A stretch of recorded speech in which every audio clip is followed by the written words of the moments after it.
Thank you so much for all of you being here. I know it's getting pushed to the end of the year, but at the same time, hopefully the ones that did not have the chance to come, that we can have the time to catch up and emphasize the energy and the opportunity to be together, because today is a day that we wanted to emphasize a little bit more about the opportunities that we have for 2023 as well. So it's really important for the ones who are here, and really appreciate the presence of the ones that are having the opportunity to be here. But at the same time, for the ones that who are not having the opportunity to take a look on this scenario and also this event of tonight's day, and in the day that, or today's, and then we have the opportunity to give and bring some support and assistance, and also some suggestions from the content that we're gonna have in this session.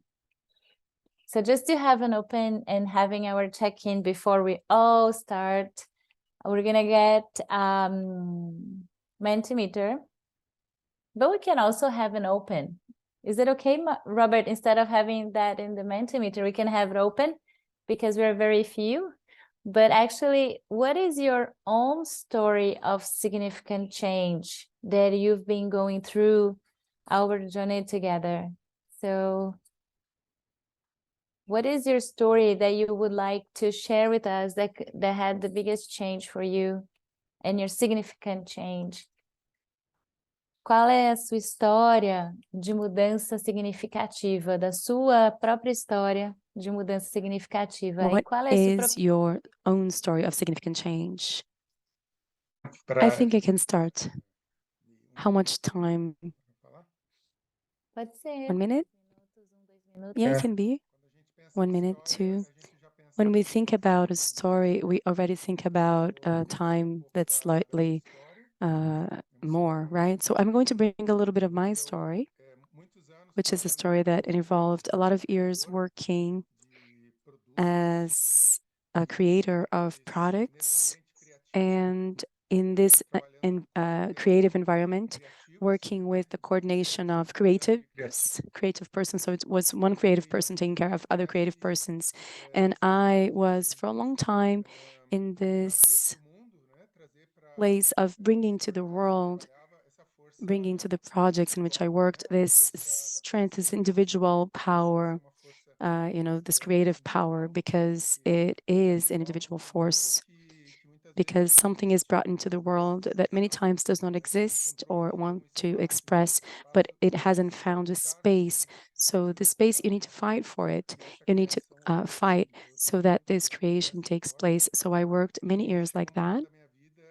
And it got to a point in my life in which I had a big change of awareness and perception. I started to look around, looking at the system that was operating, and this in families and in the work, in the places where I worked. I started to pay attention to people beyond this system of companies and corporations. And this led me in time to feel like a little bit of dust in the world, like a grain of sand in this whole, in this profusion of ideas and knowledge. I worked many years with innovation as well. So at a certain point, I disconnected from this creative power, and I fell in love with the creation that was going on around me by means of this entire system that was operating. And more recently, maybe this significant change that I wanted to bring to you is that, it's an understanding of the importance that even though I'm a big grain in this whole system, in this big system of the world, and to put into the world what we believe in, projects and initiatives, this grain has a lot of importance. This grain is represented by each and every one of us. And I am in a moment of reclaiming this position and bringing this position very clear, my own expression, and where I can make a difference, where I have my own strength, even though I know that there are many strengths of many people around me. So I wanted to share this with you because it's the story of a life, and it's a reclaiming, a recall of something that I lived in the beginning, but in another way now. And to me, what we do here in the project has a lot of sense. It's an expression of these many strengths and powers and forces, each of us bringing our own expression, so that this whole that wants to come out and express itself can happen with much more power, collective power. My story, that's my story.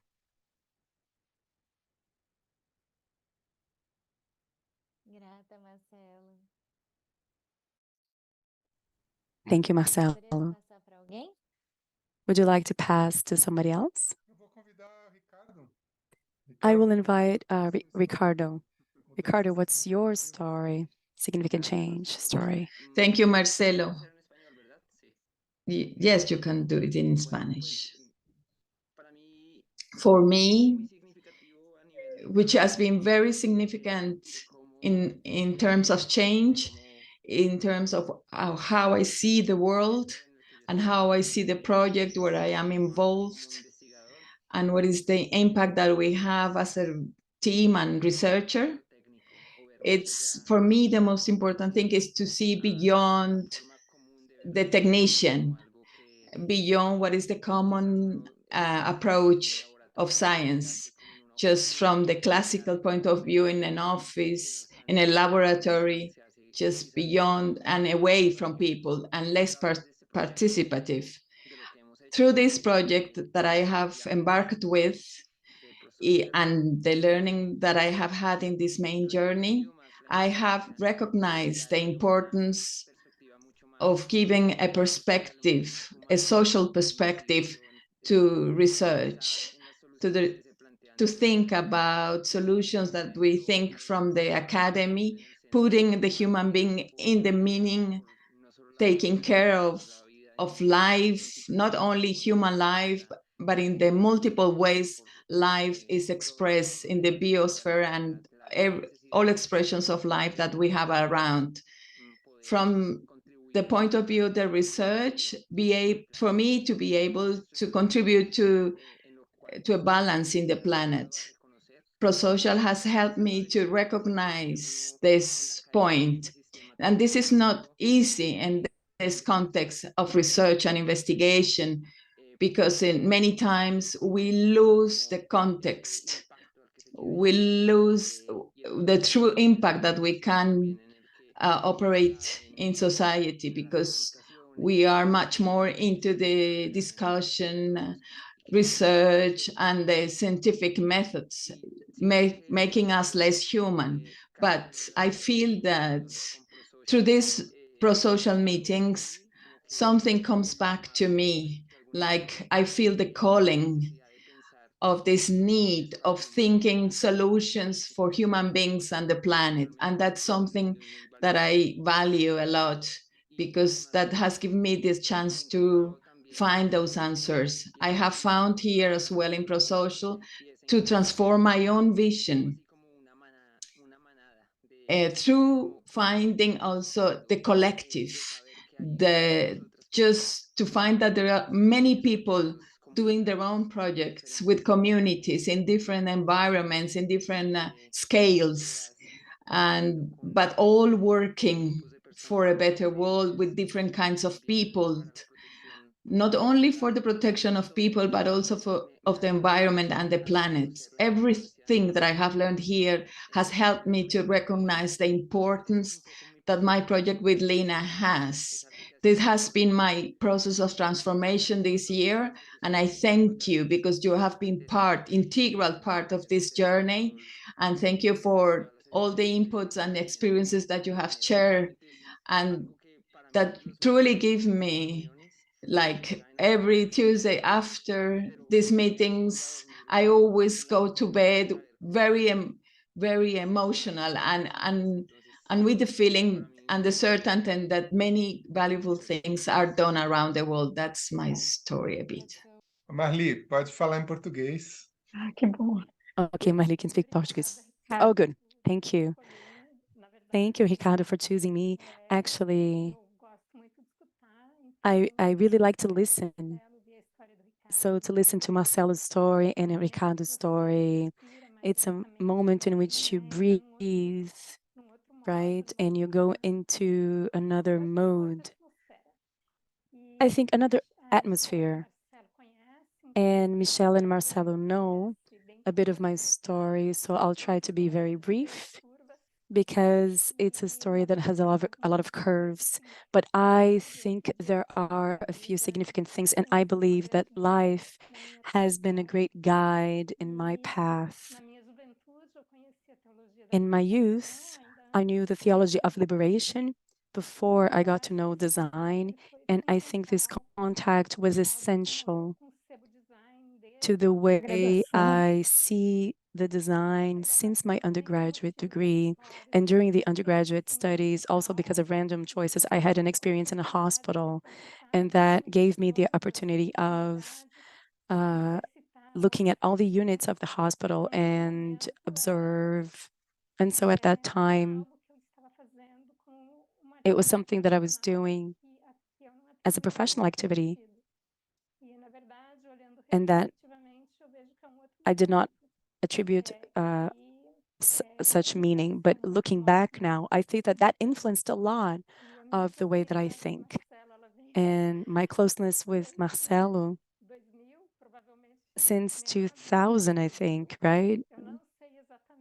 Mid years 2000. I don't know in which party or celebration I got to know Marcelo, but he was always there.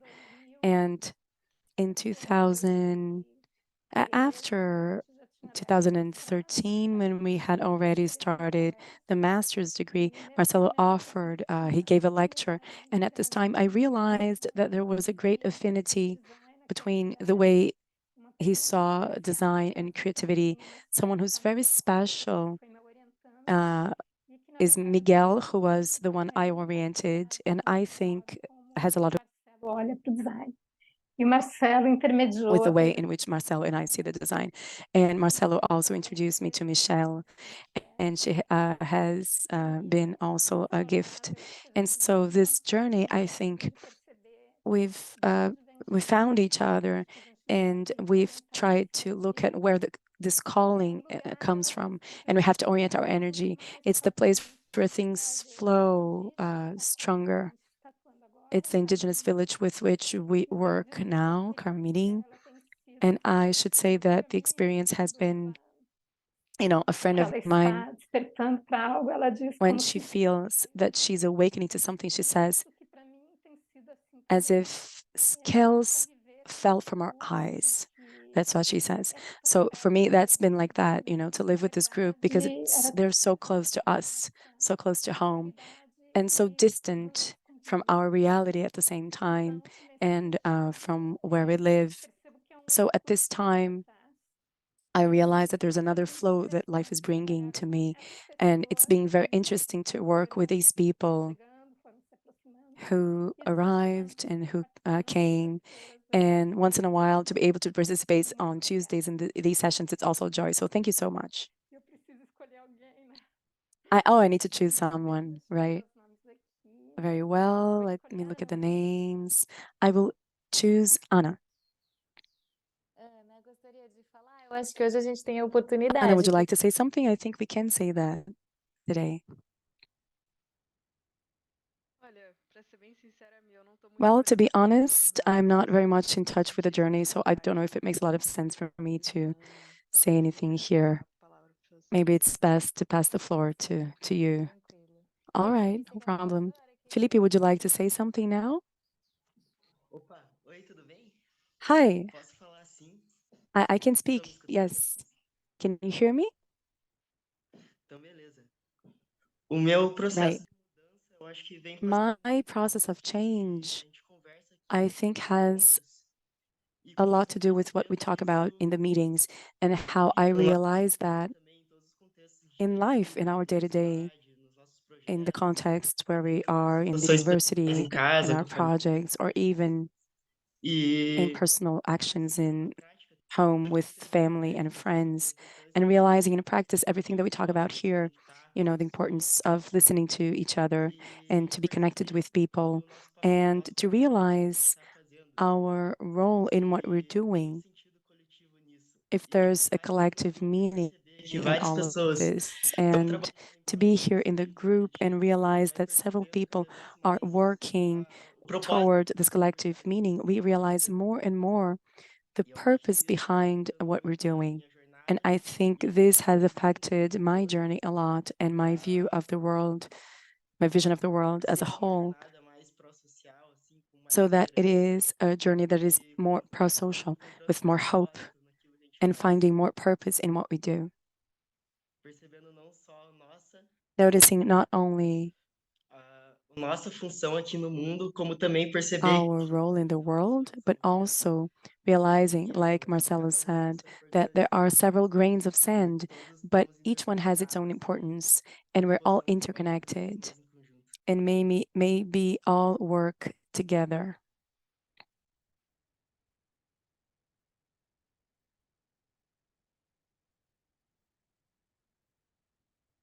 Thank you, Felipe. Grata, Felipe. To be the host and be emotional connected with the project, it's not easy, but I'll try. Thank you. I think I can come now and try to, but thank you so much. Obrigada, Felipe, pela tua mensagem. E assim me conecta muito. E Thank you so nossa, much, Felipe, for your message, and it connects me so much. I mean, it's wonderful. It would be wonderful if all young people, because you're 18, right? How old are you, Felipe? 19 anos. I'm 19.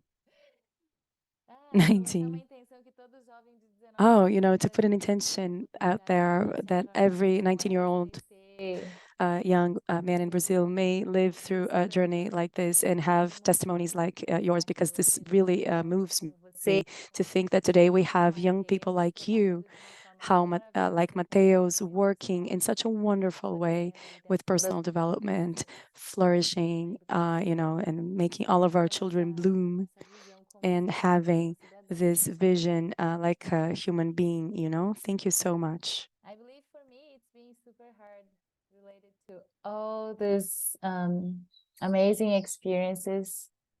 But I think I would say that throughout this journey, it's been a huge opportunity to learn about the importance of keeping and sustaining and protecting the indigenous and the ancestors' lineage, and the wisdom that we've been not taking care of, and actually in Brazil we've been destroying, and at the same time reconnecting with beautiful values that I've been carrying out from my family, and especially from my father's family, which is also coming from an indigenous people, which is Okinawa in Japan, which we call Ryukyu Kingdom, and at the same time we call ourselves as Uchinanchus, which could be the expression for the indigenous tribe from Japan. And I think one of the biggest gifts is to feel in the heart, in the body, in the cells, what is actually the whole community has been living and feeling from the past years, since they are the first native and the first citizens of this land, through the community that we are hoping, and we are not hoping, but we are assisting, which is Mari and Wilson. And they're giving me the opportunity to live what is the spirituality, all the content that is behind the words. What is the energy that comes from words, dialogues, and at the same time, the presence? And I think one of the biggest change that is connecting me is to understand there is a power of something that goes beyond anything that we do, when we have connection with the deepest human values, like the love, compassion, understanding the respect, understanding the value of just being, understand the value of nature, understanding the value of human beings, understanding the values of the elders, understanding the values of the children, the youth. And I think the past 2 weeks, understanding the values of wisdoms that can get connected and be soothed. In a way, we don't need to say that this is right or this is wrong, this is better than this is worse.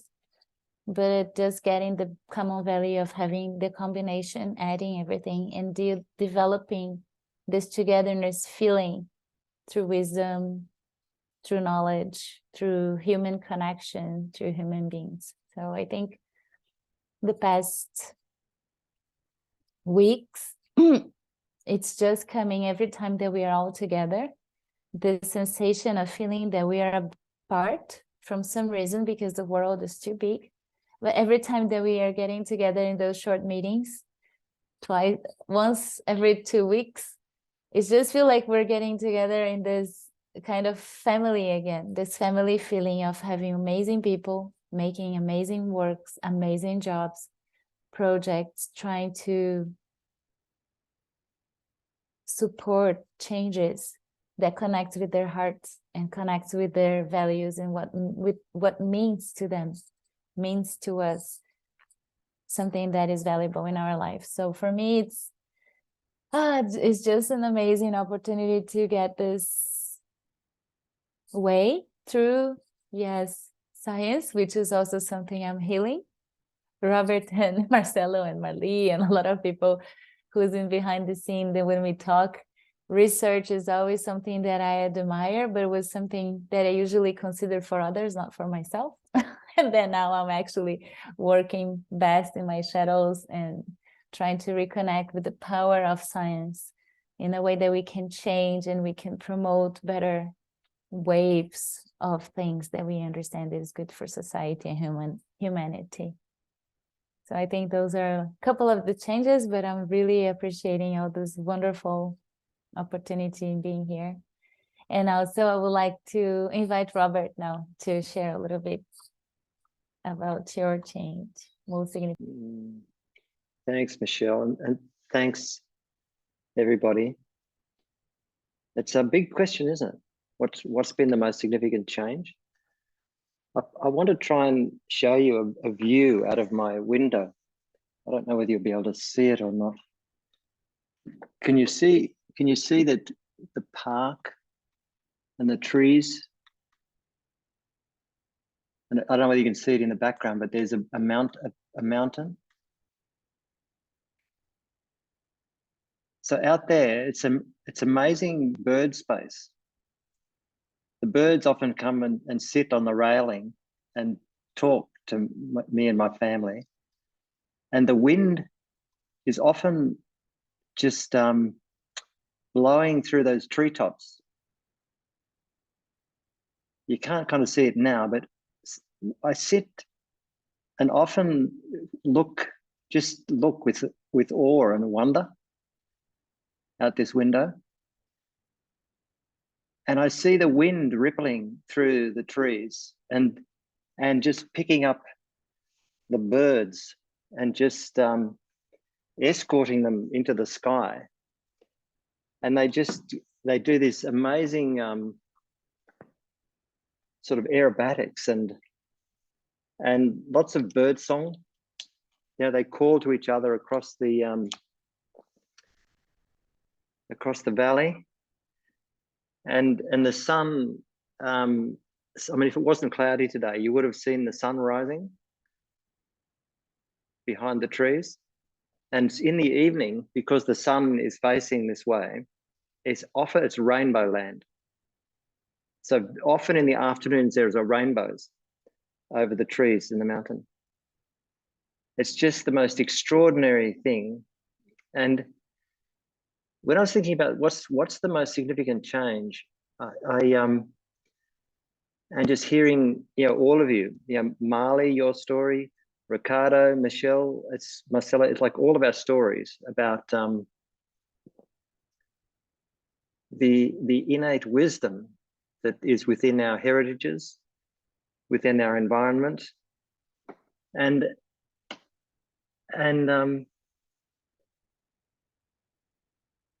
I'm watching the branches sway now as the wind is rippling through them. And I can kind of almost imagine that these ripples are like our hearts beating. And there's something happens when you're with others and it's it is totally safe to be who you are. You don't feel like you have to try hard to be someone you're not, or to hide someone you're afraid that you should be.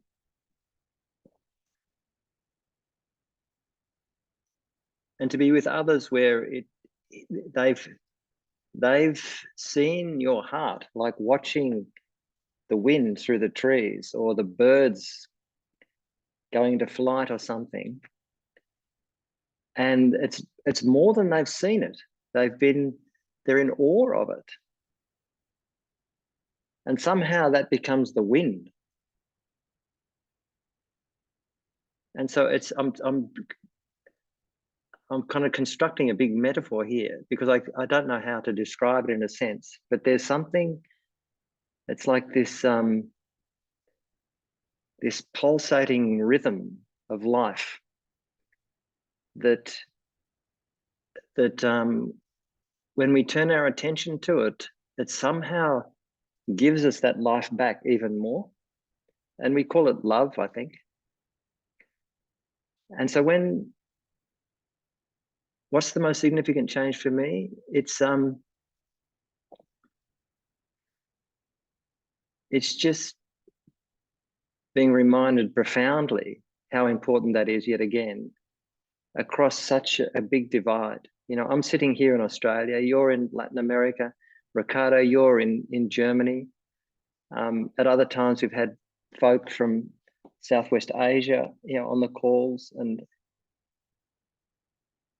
even now I'm sitting on a chair and I'm looking at a laptop, and all the materials are born out of nature.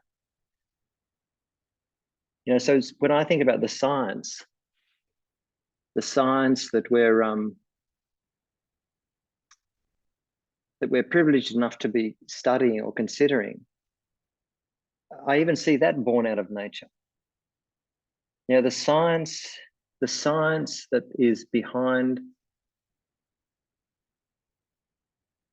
Mother Nature is beyond, I feel like it's beyond my comprehension.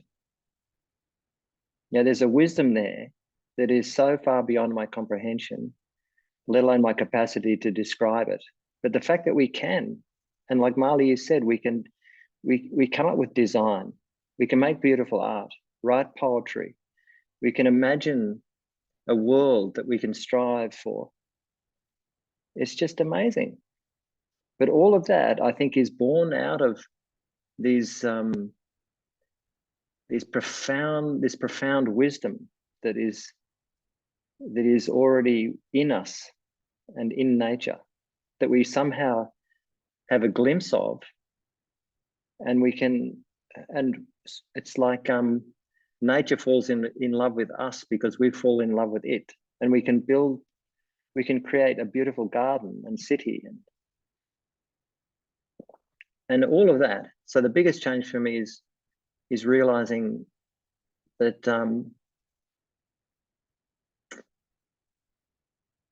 I'm probably not worthy. Somehow, I'm not. I ask myself, what's the quality of presence that I have to another beautiful human being or environment in order for it to have that wind blow through their sails? And I've learned that I've still got a lot to learn. I've still got a long way to go to be humble and grateful enough and accepting enough to be able to love enough. I think that's the best I can do.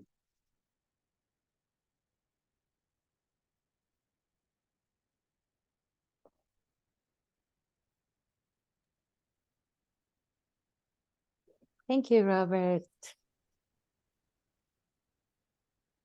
I actually would like to invite our interpreters because we have the time today, and I think we're going through, and I know Carolina, Maritza, they have a lot of connections with their work at home.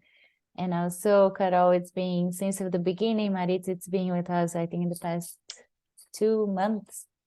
So I know, Anna, I need your help because they need to come to this side of the plenary.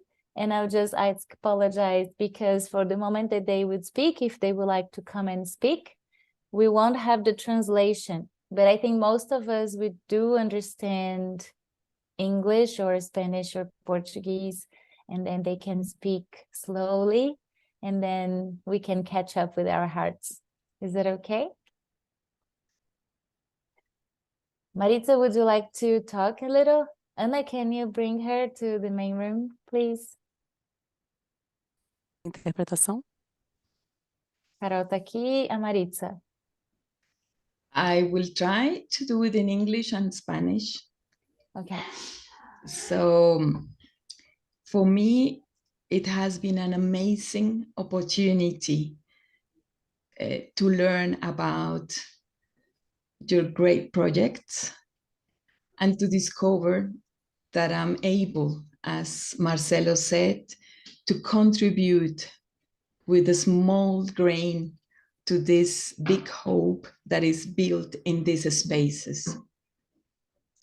It's a learning journey for me, and every single session in all senses teach me a lot about humanity and about languages itself.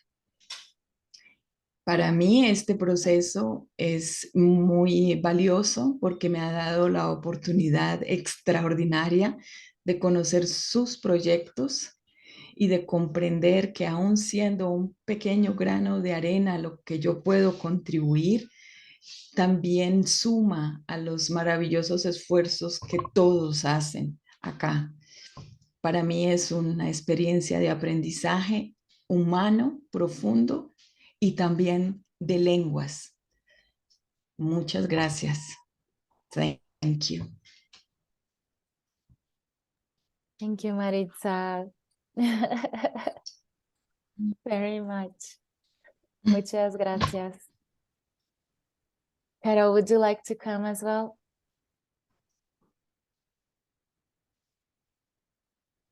I cannot Hi, see. everyone. can- Yeah, I put a tape on it because I hate a camera. I like the backstage.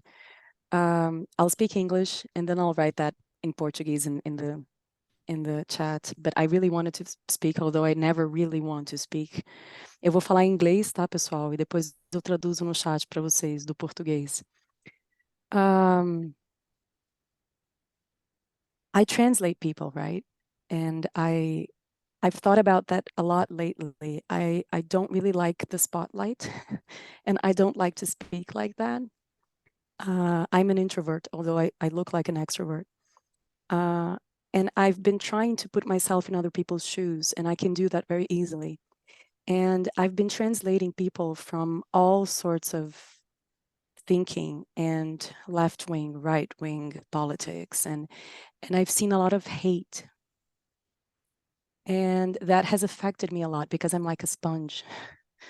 And I'm studying psychology to try not to be such a sponge, but I absorb a lot and it's very hard for me.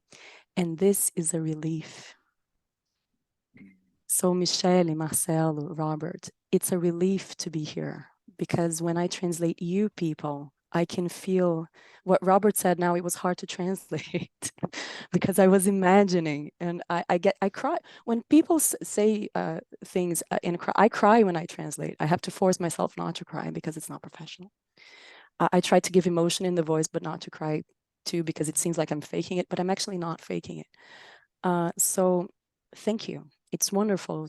I can see the way you speak, how you get emotional all the time, how you put your hearts and minds and all of it, the dreams that you make. It's truly beautiful.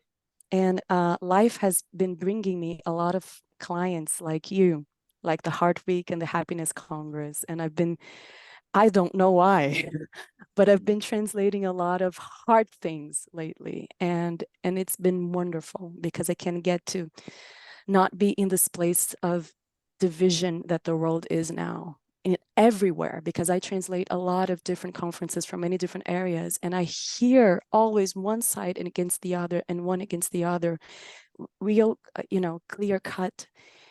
And that's not the way, people. Nature is one. We're all one. We're in this together. Whatever we think, it doesn't matter what we think. And we can have different opinions, but we have to live with different people. And people just don't do that. And with you, it's always a relief, because I see how accepting you are and how loving you are, and that you really want to change the world. And nobody talks about, Anyway, thank you for the opportunity. It's been an honor. It's beautiful, Carolina. Thank you. I'll try to write that on the chat in Portuguese afterwards for Felipe and, I don't know, Marli. Thank Miss you. Owens, you can say it in Portuguese if you wish. Ok, all right.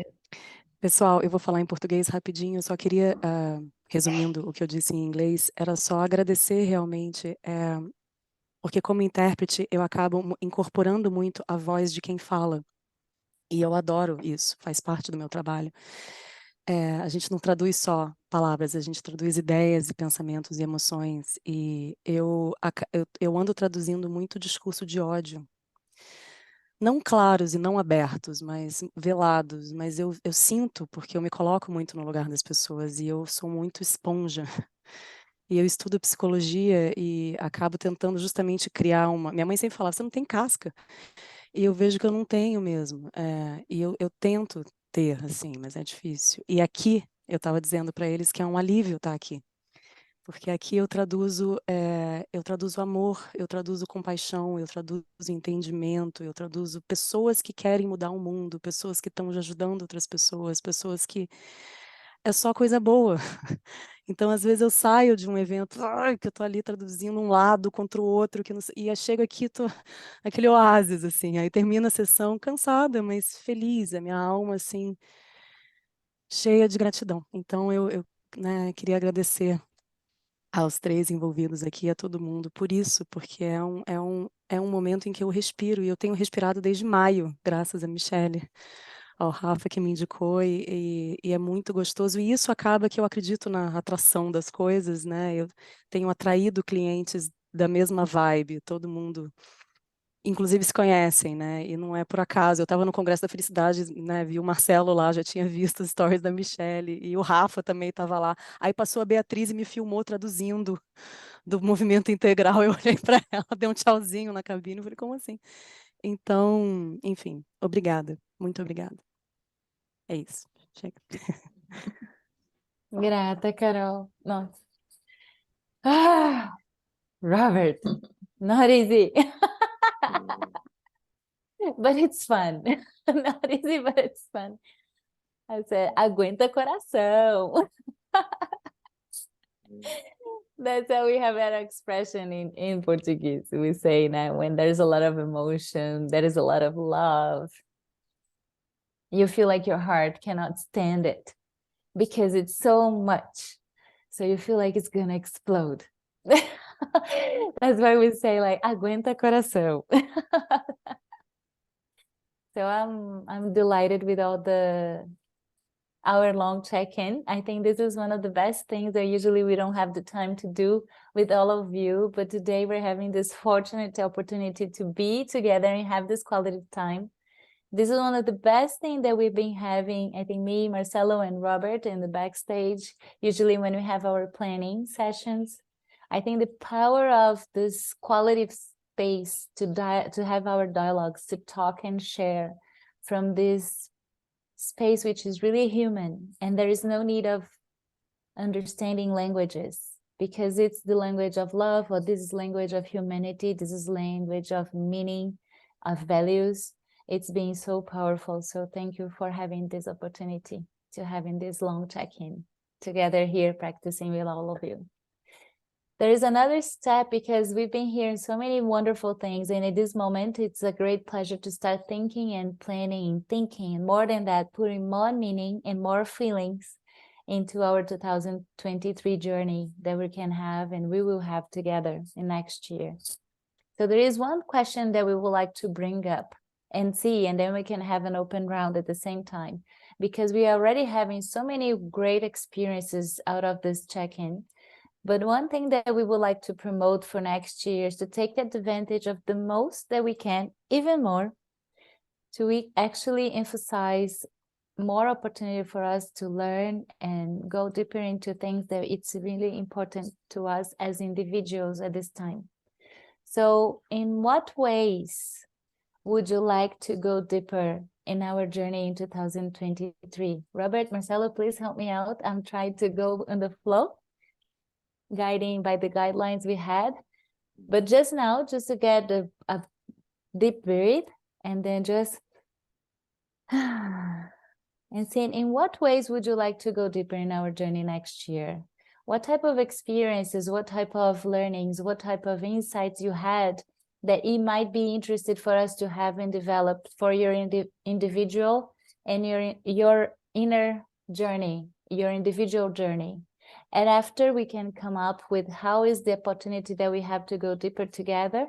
But at this moment, in what ways would you like to go deeper in our journey as an individual in our 2023 project?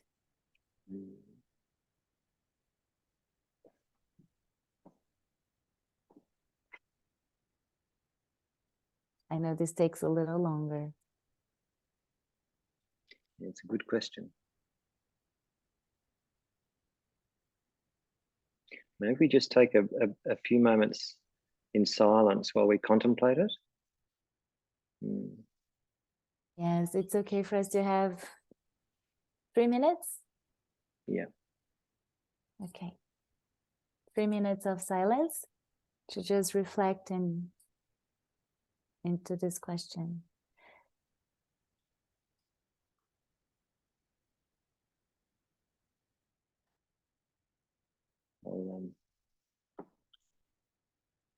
Can you put the sound on? Yeah. Yes. So in what ways would you like to go deeper next year? Em quais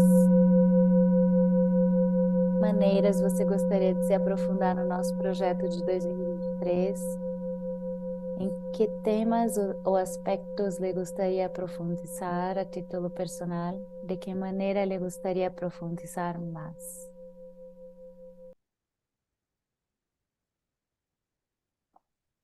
Okay, so I'll bring the question. And then if you feel comfortable coming and bringing some of your insights, we'll leave the space open. So in what ways would you like to go deeper next year in our journey? Quais maneiras você gostaria de se aprofundar no nosso projeto em 2023? De que maneira le gustaría profundizar más a título personal? Acho que eu posso começar novamente. I think I can begin again. An image came to me, an image for the project that we promoted together with other projects that unite me to Marli, Michelle, and other people too connected to the indigenous community. And so a very strong will to strengthen and make a possible initiative from a couple that wants to create a new model for life, work, and society, we can even say, that represents the indigenous cause in a format that's integrative, that brings the strength of ancestral knowledge of native peoples from Latin America together with the westernized knowledges that are scientific from the university. So I propose to boost and make this project come true. And in many ways, even maybe without the intent that everything comes to fruition because of time, but that a lot can be accomplished.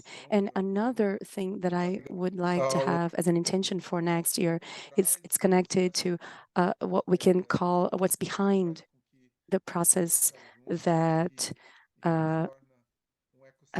feeds us and that makes us an ecosystem.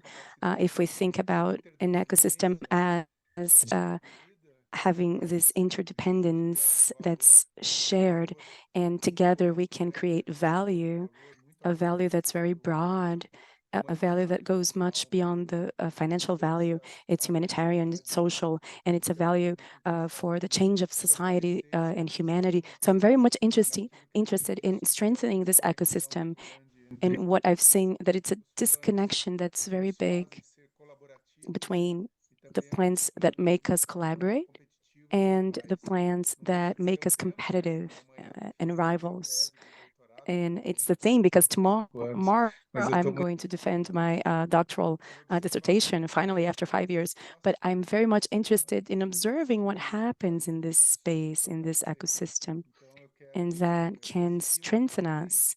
So I want to continue next year bringing what I was able to understand as a possibility of an integration of forces, and probably they will make us much more apt to be together and to compose among our initiatives and what each and every one of us promote as organization and as research center or as groups for social change, that we can promote an articulation that's much more powerful and that acknowledges in these forces, in these strengths that have to do with us as individuals, but also as groups and organizations and as an ecosystem, so that we can acknowledge ourselves in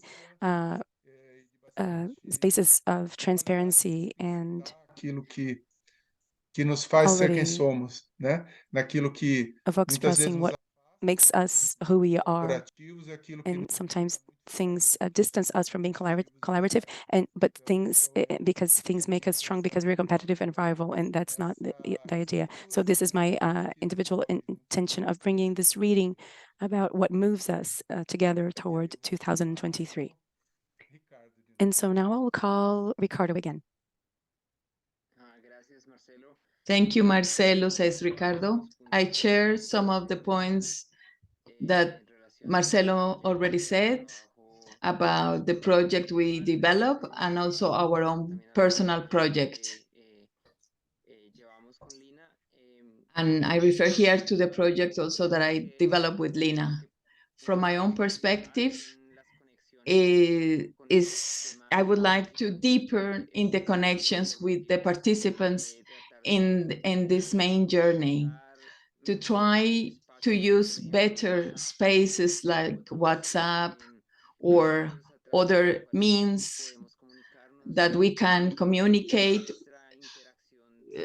to be able to maintain a more continuous way of communication, and not only every 2 weeks, and not only in these spaces that we meet, but in moments that are more frequent.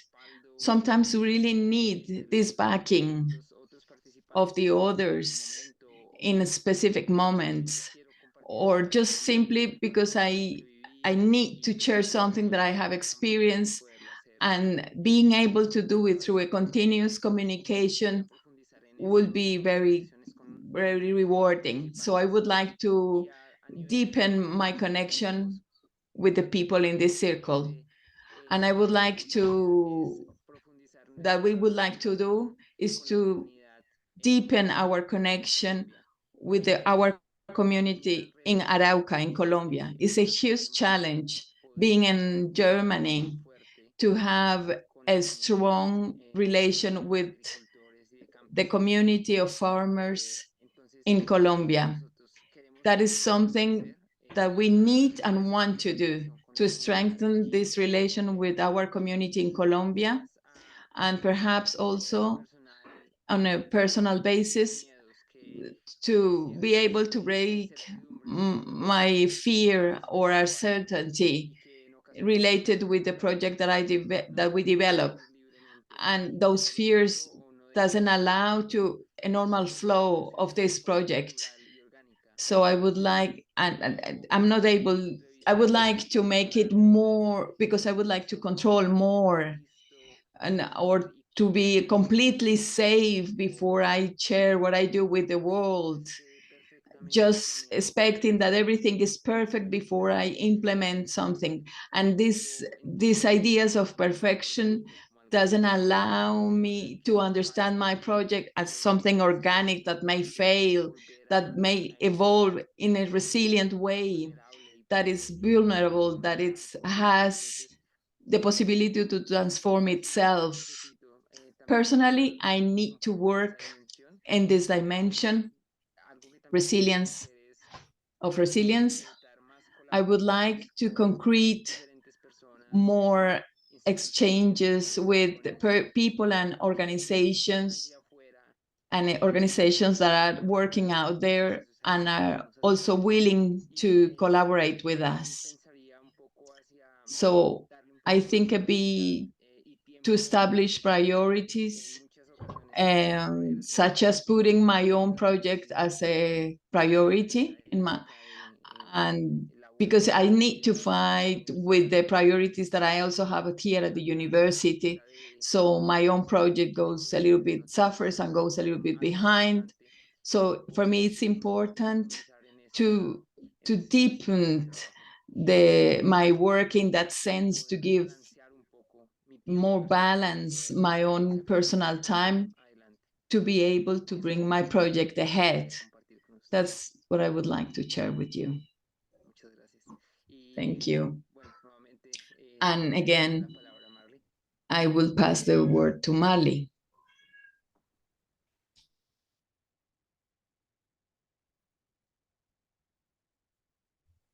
Fechado o microfone. Ali tá Marli. fechado o seu microfone. É normal, gente. Quando eu desativo o mudo. Normal. When I put on mute, I never remember to put it back.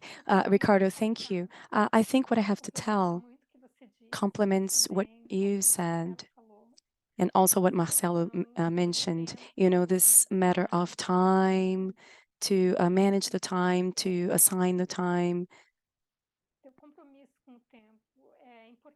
a commitment with time. It's also important to me. So it's also a goal for 2023 that, again, I set for myself. Marcelo talked a lot about this relationship, you know, with the commitment. I believe that participative processes, they imply in a relationship of trust. So I think what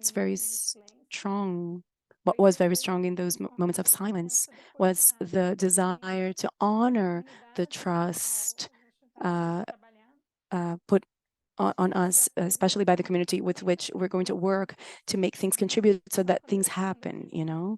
And so when I say to contribute, I'm not putting the responsibility entirely on ourselves, but we need to put our hands and our time and commitment and a pace so that it is consistent and it has a rhythm in this process. And at the same time, with respect to what Ricardo mentioned, I did not know his interest about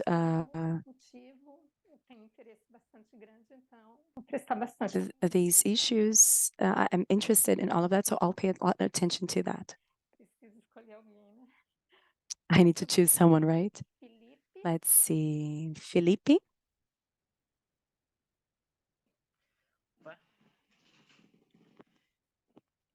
Hi.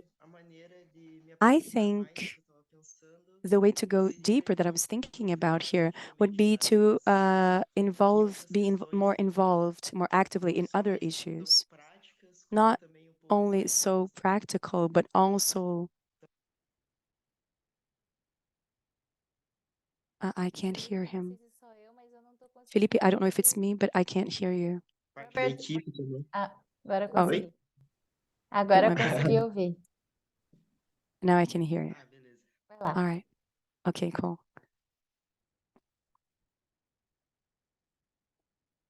Nope, can't again. Gente, parou pra mim de novo. Yeah, it stopped again, Felipe. Você tá falando com o microfone ou Felipe, are you speaking with a microphone or something different? Because when you start to speak, I know if it's not, it's for me, but it disappears and appears again. No, it's for everyone. Você consegue repetir de novo? Can you repeat that again? Esse foi só pra mim? Robert, did you hear?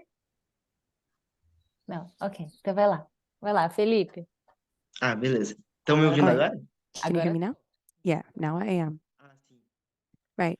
Eu falei em I me envolver said mais ativamente, sabe, that no I want to be projeto, more no involved projeto actively in the específica, project, não só no projeto especificamente, not only in como this em project outras. specifically, but also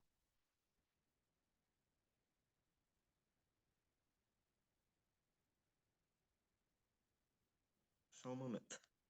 just a moment. Hi, Gail. Welcome. Just taking the time now instead of just writing everything in the chat.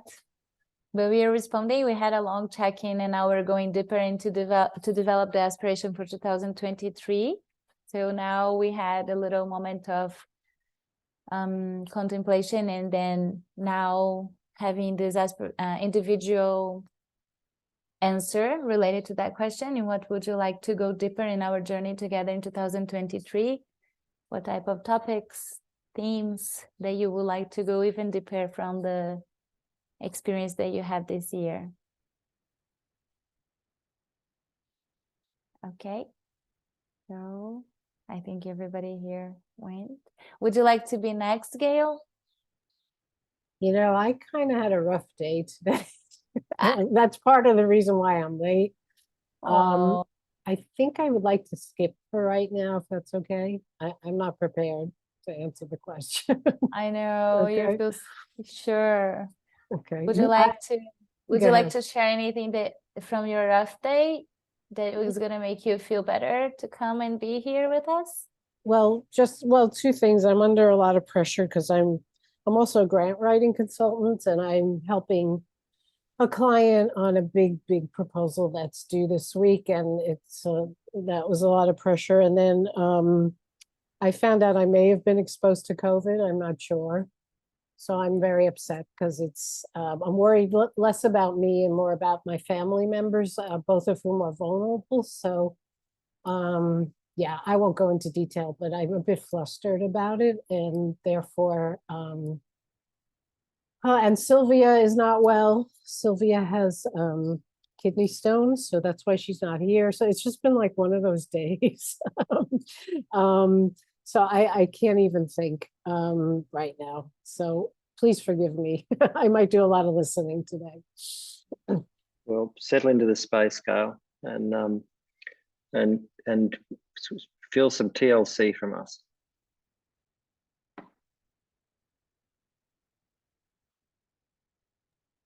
So please go on, and I'm just going to listen for now, and maybe I'll jump in later. Yeah, sure.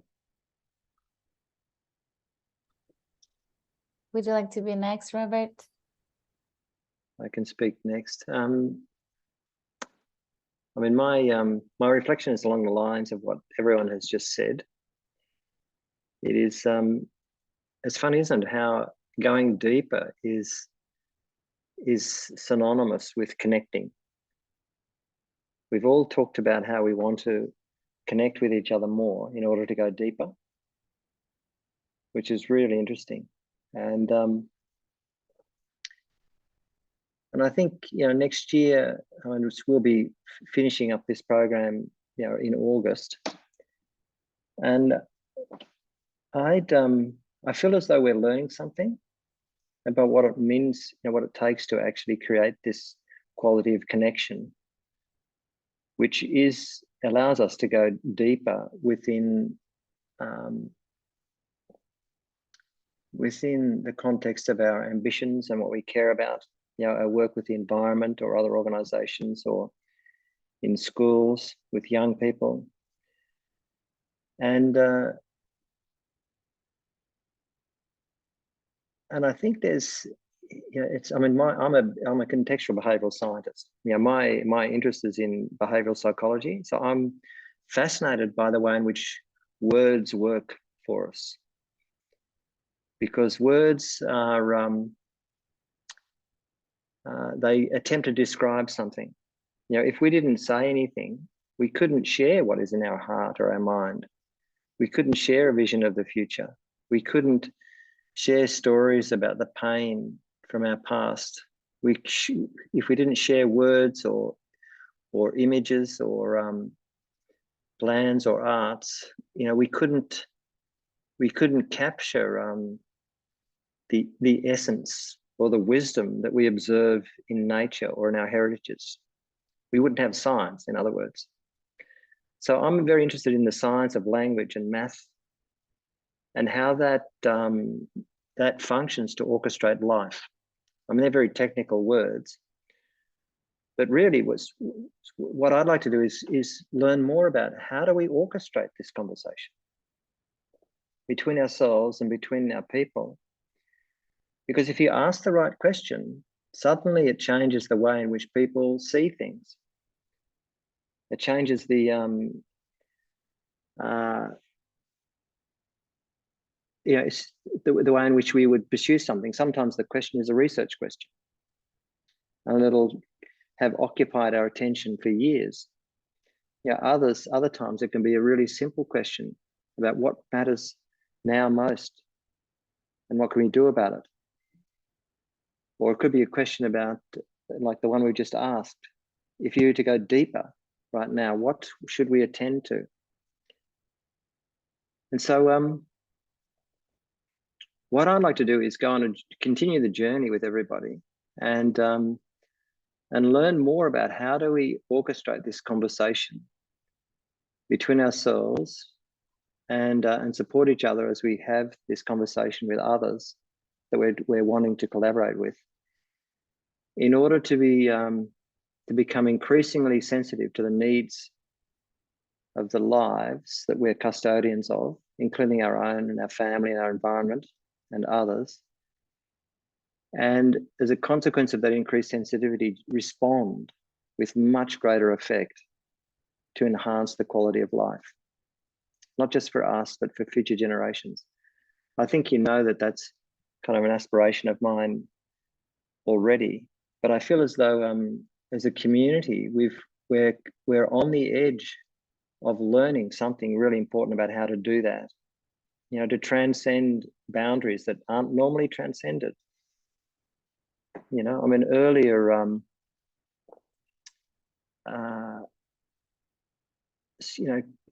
Carolina, spoke about,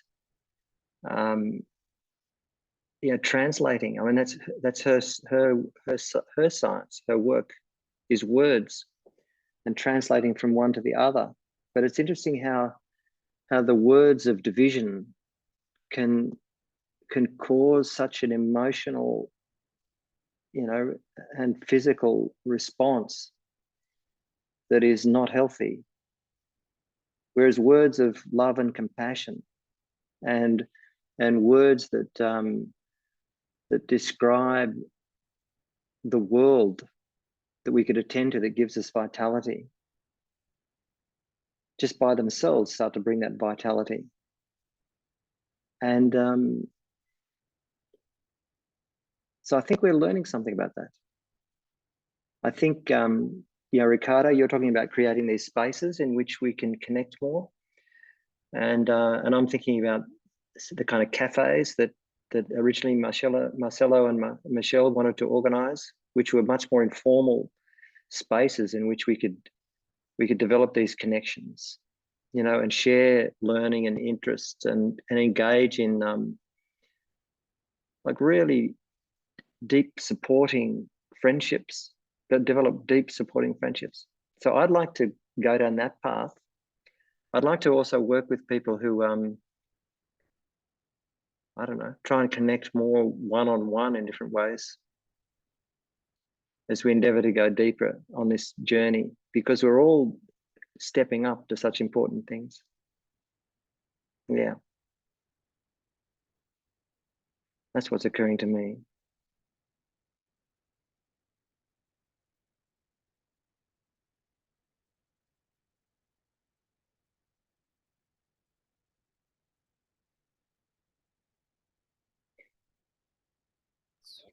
Michele, tem texto do Felipe no chat. Michele, there's a Mhm. text by Felipe on the chat. Tá, Maybe we can read. I don't know if Felipe has access to us. Can you speak, Felipe? Hi. Hello? Hi, we can hear you. Oh, right. So I'll just say then, I'd like to sabe, em projetos, não be só more dos quais eu involved more actively, in projects, not only the projects in which I already participate, and help spread the message that's positive, of connection among the members of our team. And also, I was thinking about this, in a certain way, to structure all of this so that we can impart all of this on our students. We can convey this message to the schools with which we work. Yeah, beautiful.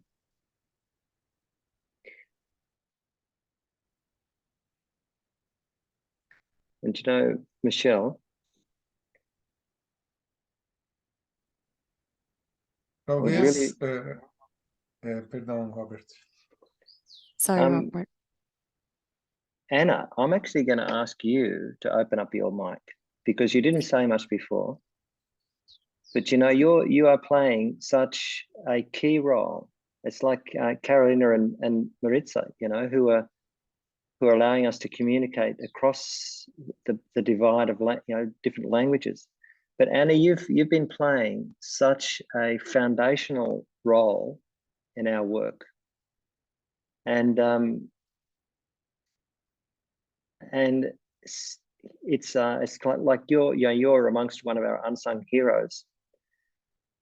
And so there's some, we're on this journey together too, and so I'm wondering how would you like to go a bit deeper?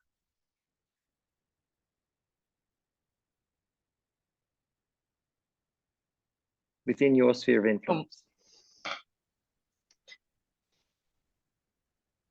Eu vou falar em português, então. I'll speak Portuguese then.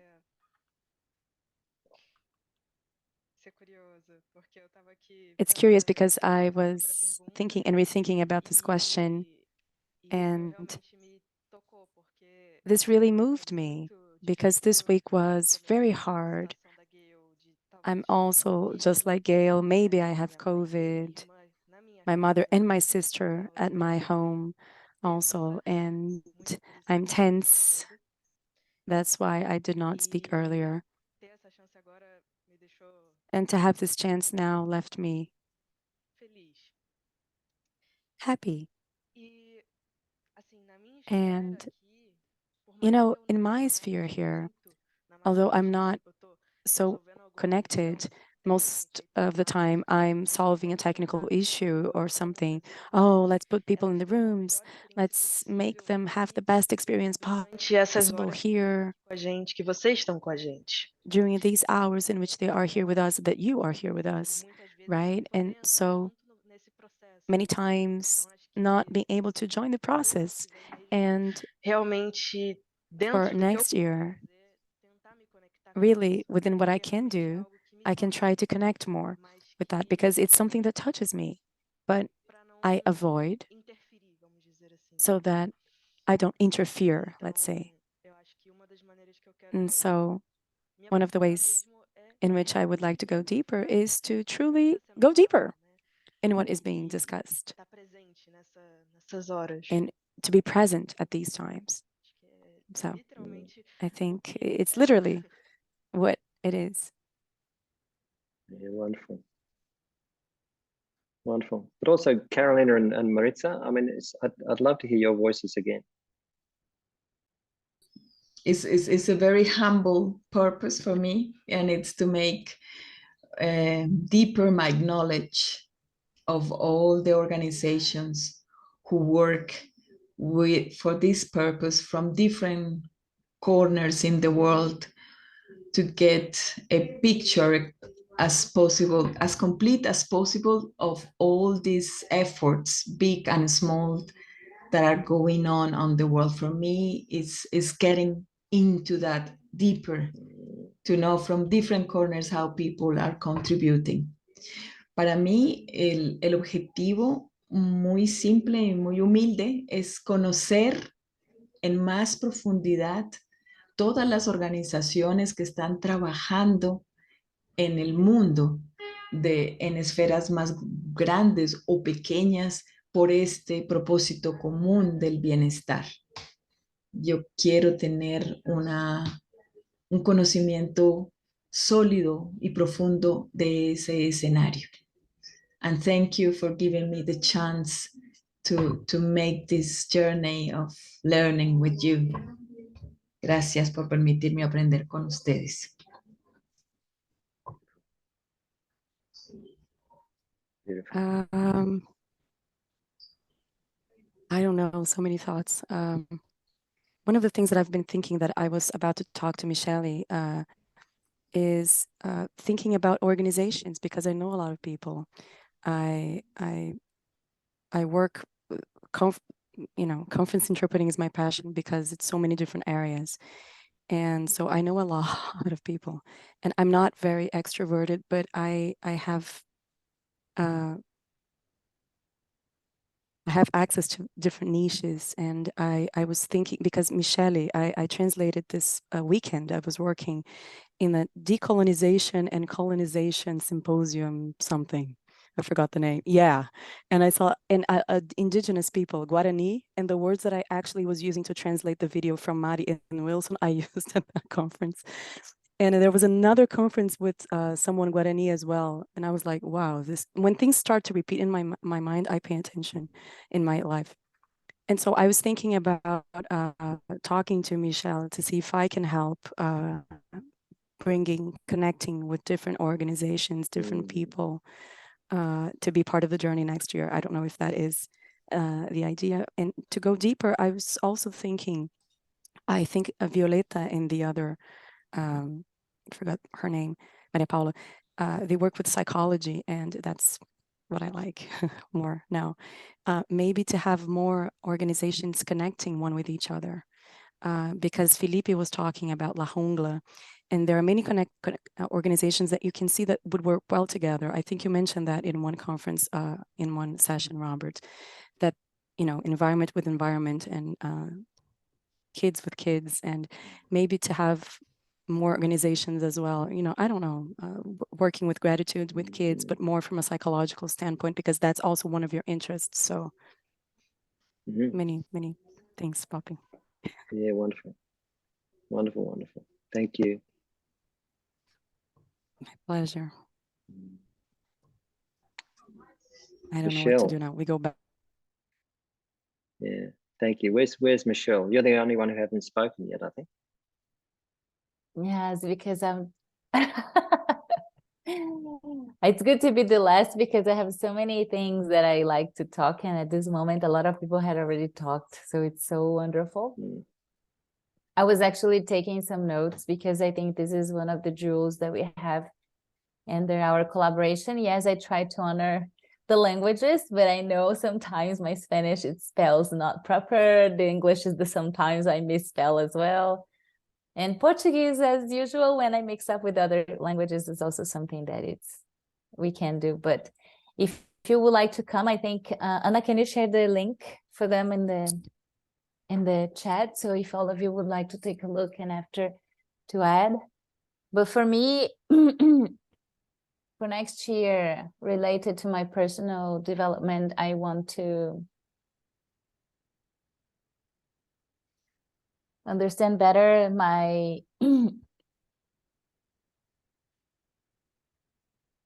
shadows and the opportunities that I need to work in my inner development, in a way that I can propose and be in a position of healing, in a healing journey for myself in a collective field, and I can be in a better position to serve this community.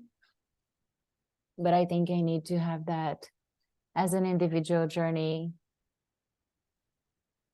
because I do feel a lot of the suffering, and I know this is really hard for me. So when I hear like Gail saying something for today, about today, when we had the challenges of people being killed, when we have our indigenous people being again Robert, like the stealing process, the destruction again, and then I keep I keep having this opportunity to heal this process in a way that I feel the suffering, but I don't get diminished, or I don't get that feeling of hate too strong in a way that instead of having wisdom, I have more like a feeling like I want to just react. And at the same time, to have the inner balance to sustain the opportunity to actually step forward and not lose hope, and always keep seeding hope and nurturing the opportunities to dream and think about what is this, even though when we have this type of human behavior so close, it's really hard, right, to see. And this is something that I keep telling Marcelo and Robert at the same time. It's so hard for me because when I see kids not having food to eat, indigenous people being killed, nature being destroyed, there's so many things that is like so hard to sustain. But at the same time, when we are living a community, when we have here this connection, when Ricardo said, Marcelo said, everybody is mentioning how wonderful it is to have those spaces that we can be feeling the support, even though sometimes it's just to come and talk and say that, okay, I'm fine, I'm not fine. I just want to hear some hope, or I just want to share something that I can assist and help in this type of program, that we understand the power of collectivism and the collaboration under certain types of content and science. Because sometimes what I see, it misses the common language to have people together to talk about. So if we have this space of psychological flexibility is something that is important, and we have that awareness, this is key. At the same time, we have the collective, like the principles, and at the same time we have the causes, and we have the journey, the learning journey, the opportunities, trends. In a certain aspect, we're finding a common language to talk about something that is important, and it's kind of in a horizontal way that goes through all the organizations and all the projects and the programs. But the thing that I think it's like me, that I like to learn so much about different aspects and cases, here certain aspects related to a perspective of research, perspective of human rights, perspective of education, perspective of psychology, perspective that this is something that really empowers me also to go deeper next year and feel that what Carol just said, because this is one of the things that I think it's when we think globalized, when we think the world, to build those connections among countries, or even the same country with different organizations who are supporting and having the same aspiration, the same cause, it's so important. But at the same time, I know this is a struggle because there's all those things that Marcelo keeps saying, like the rivalry, the competition, even though we're talking about same causes. I have a question inside of myself. It's like, if we have those major causes in the world, it's common. It's not something that is for one organization or the other. Why we have so many different organizations working with the same cause, with the same aspect and purpose, but we're still suffering for the same cause, and sometimes we don't have anything actually improving. So that's why I think the Sci-Flex part of the whole journey of prosocial, the way that we talk about the human behavior and this contextual behavior science that you keep saying, right, Robert, for me to go deeper and deeper, more individually and as a community, for me, it's something that is truly important, not just for our project and this journey together, but as a human being thinking about globally, acting locally, but in a way that I can actually see the impact of what I'm doing and not repeating same processes that I've been seeing, noticing in different groups in different spaces. So I wanted to have a different Michelle at the end. I am already a different Michelle at this point, but even more because I feel like I wanted to be in the service of actually promoting change, not just take it for granted, this life, and just pass by, but feel the pain and the happiness and the opportunity of live deeply with everything that we've been talking about. But yes, doing some changes, right? From inside and outside. Yeah, That's beautiful. it. Mm.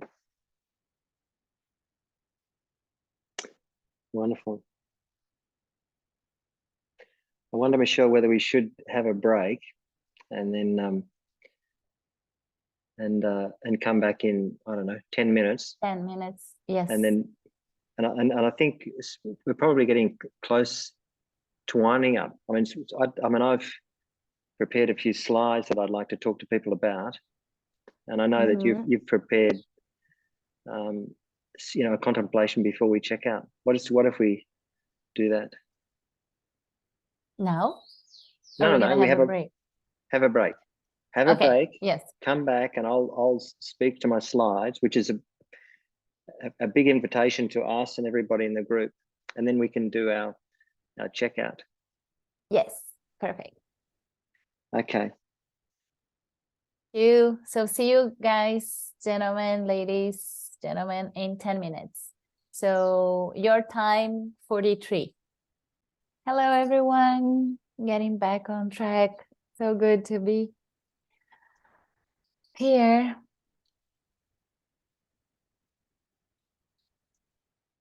Okay.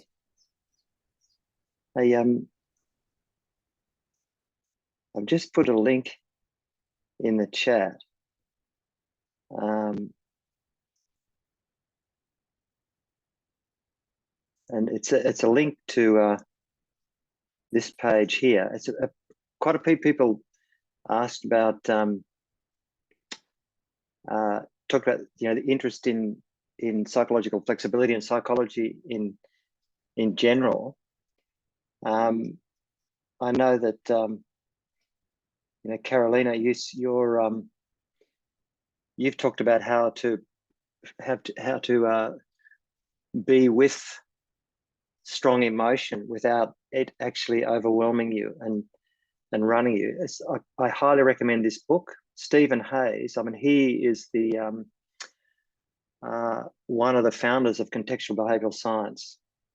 He's I'm well acquainted with him. He co-authored the pro-social book with Paul, and you know, the philosophy of science that informs this approach is the philosophy of science that informs all the work we're doing here. So I reckon you might find this book really useful. He's the most extraordinary guy. I mean, if you do look for YouTubes on him as well. So that's there just for your reference. But also, I want to share something else with you, because I mean, today's conversation has been such a beautiful conversation, and I'd like to, I guess, extend the questions that we invited ourselves to ask today about what's the most significant change that we've experienced, and how we would like to go deeper next year to everybody else in our community, those that weren't able to make it today for various reasons. And you know, it's in part, you know, as part of doing that, what I'd like to do is just kind of recap a little bit of what we've been doing this year, but posed more of the same question. You know, what does that mean in terms of what might be possible next year?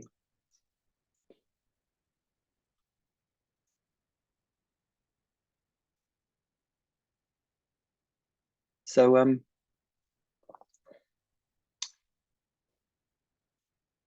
this is what the programs look like this year.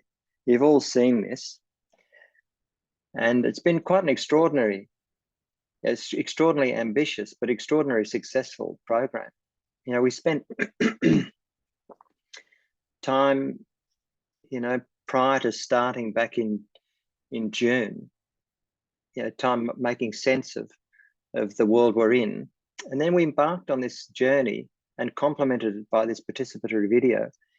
And I know that some of the videos that have been taken, they're just so inspiring. And so in 2 sessions time, I think in the 6th of December, we're going to have the world premiere of our our participatory videos. And so make sure you don't book that date, because that's the one we'll really be able to celebrate. And there's something we're learning about the stories that we're capturing that will inform us next year as well.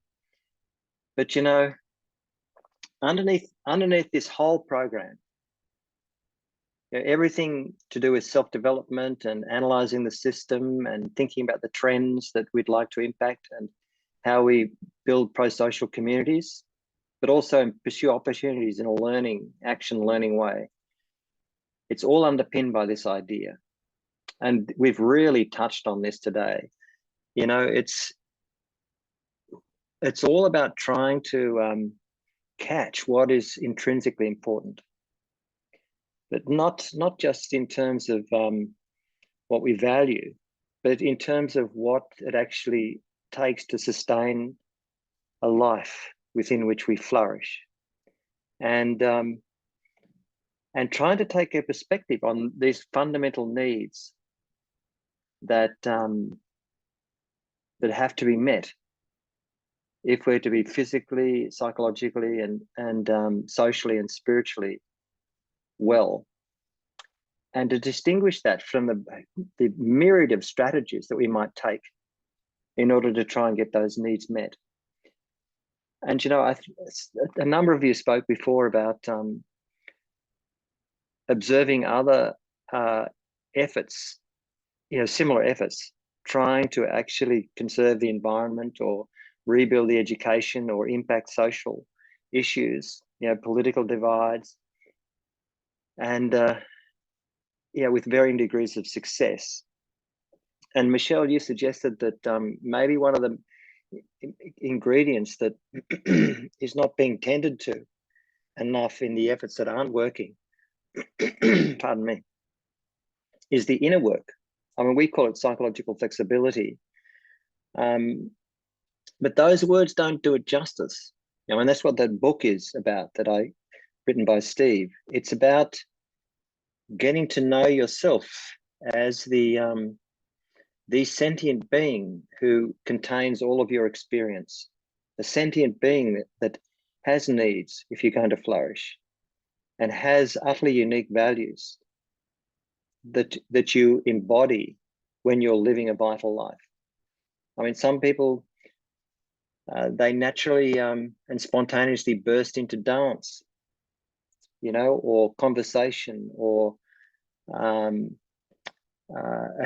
striving to be with nature, or communing with others, or create art, or get into writing, or the depths of design, you know, and they get into the flow state, which we all know about, this quality of connection that we've been touching on.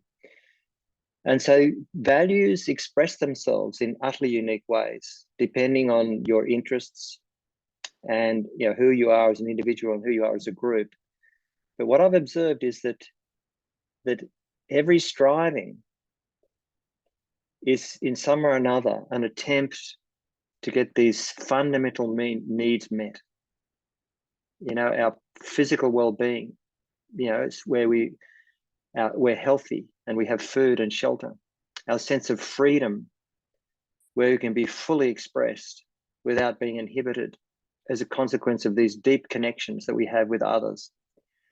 A quality of connection that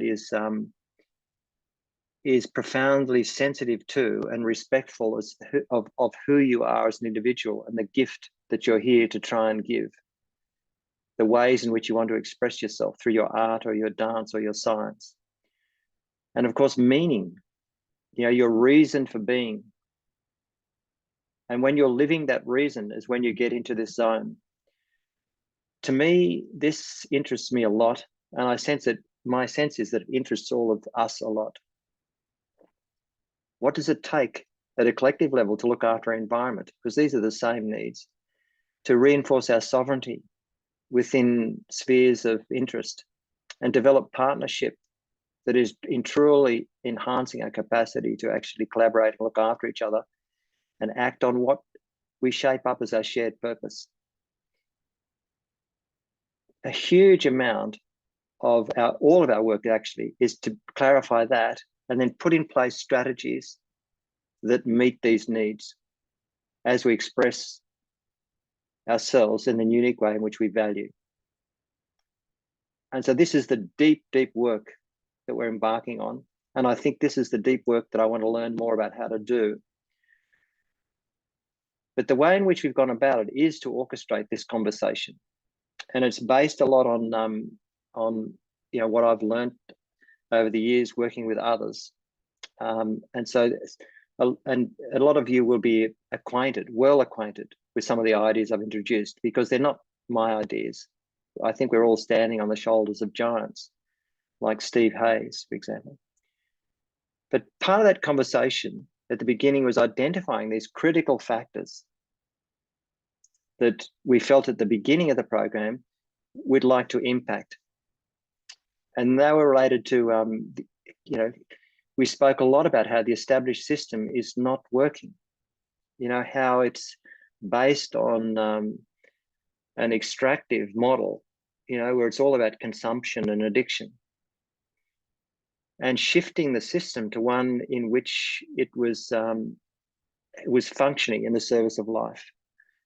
At the beginning, this was another huge part of our conversation, the need to do this deep inner work, which we said was the source of cultural transformation. We also spoke a lot about the need to rebuild our cultural scaffolding in order to reclaim the commons. And the commons was a common ground of being human, as well as the commons in terms of this one planet, which we actually share as a common resource. We spoke a lot about the need to develop much more sophisticated approaches to dealing with complexity.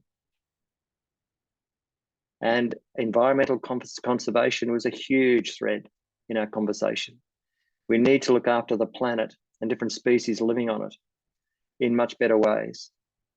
We also spoke about a need for a common language and perspective, a new way of describing things. So those two words, language and perspective, because they're kind of flip sides of the same coin, isn't it? If you see things differently, you describe things differently. So perspective taking is really important, and so a lot of this conversation has been about changing the way in which we see things, which then means we actually then describe things differently in a language that means the same thing to everybody. And then we can act in relationship to that. We also wanted to capture stories of change, and we're really starting to do it. I mean, today is a beautiful example of that.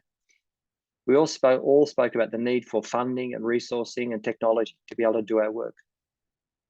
So this was part of orchestrating the conversation. The next part of the conversation we had was, what's the world that we want to live for? How can we start living tomorrow, today? What would a preferred and probable future look like? And as we had this conversation and explored what our interests are and the kind of questions we could ask those we're working with, a strategic agenda setting question, what would it look like in 10 years' time if ... All of those questions were related to these three areas of interest: environmental conservation, social change, and education. Wonderful questions about what would it look like if in our classrooms, in our education system, social and emotional intelligence was probably the primary form of learning alongside of academic learning in order to heal the social fabric. What would it look like if there was social change and the divisions that we are seeing in the world between our Indigenous communities and the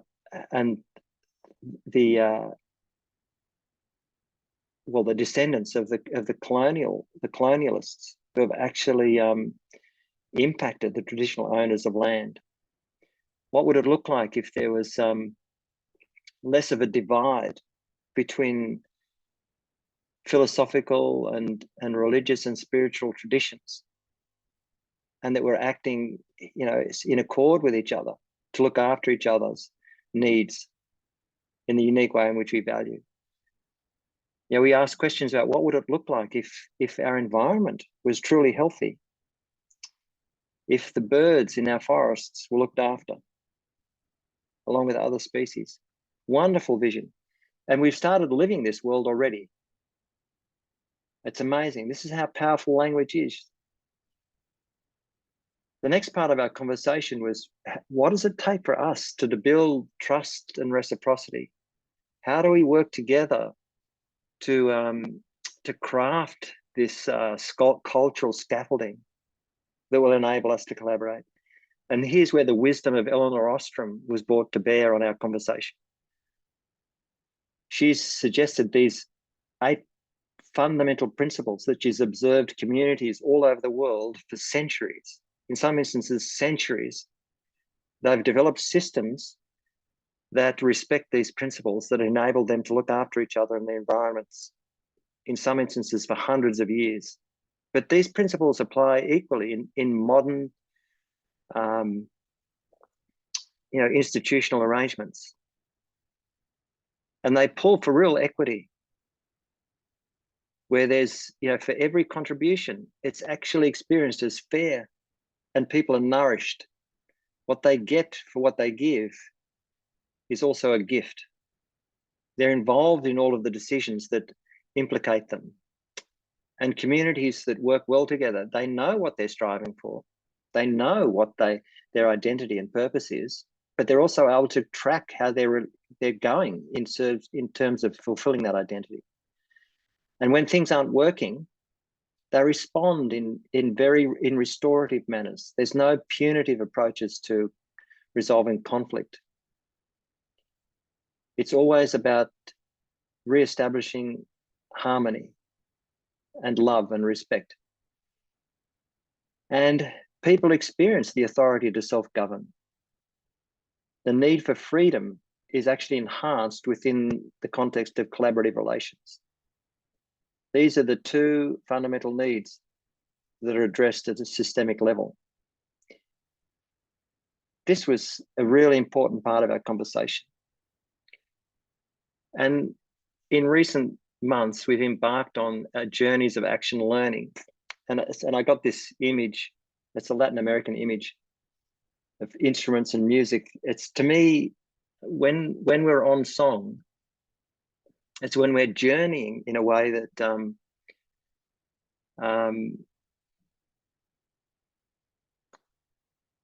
it's like making music, isn't it? It's where we do things and then we stop and reflect and we celebrate what we've learned and then we try again. And we've all been in this space where we've been with people and you're in the zone, you're on track. And so there's something wonderful about creating this kind of culture. And I based on today's conversation, I reckon we are wanting more of this next year. We're journeying together, in a participatory kind of action learning way and making a real difference. And for me, I'd like to continue orchestrating these conversations. It's a fresh round starting next year, but in unique ways. I'd like to ask, what are the factors we want to impact this time when we have a go? This is what we named last time. I'd like to come back to the drawing board afresh and say, okay, if we're going to work together, what critical factors could we impact? And when we think about the future we want, I'm hoping that there's these there's constellations of organizations that are interested in these areas. So I kind of imagine that those who are interested in environmental conservation, social change, or education, research we could probably add to this as well. Maybe those clusters of groups can work more closely. But I'd like to ask that question, what is our vision? And if we work together as a community more closely, not only with each other, but with those that we want to work with next year, how could we do this? And how could we actually track our journey and learn as we go? And so for me, that's the big question that I want to leave with us today, and I want to revisit in a fortnight's time, and to some degree revisit again in our last session at the beginning of December. You know, are these actually our areas of interest that we'd like to focus on as a community next year, but not as one big group, but as one big group of groups? You know, so those who are interested in the environment or social change or educational research can be working together more closely because their interests align. But as 3 or 4 groups of groups, how can we also work together to complement each other's efforts? What's possible? You know, what would it look like? You know, if we work together in this way.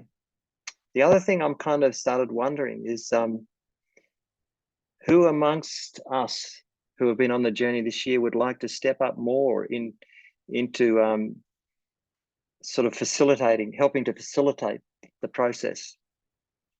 You know, working more closely with Michelle, Marcelo, and I as we facilitate the conversation in these 3 areas. So that's my big question to you at the moment. You know, and I really would like us to explore what is possible. Pick up this conversation in a fortnight's time, and I hope the others who haven't been able to make it today get a chance to watch today's session, so we can come back together and let's have this dialogue. Let's have this, deliberate on this, and think about what is possible next year. What do you think?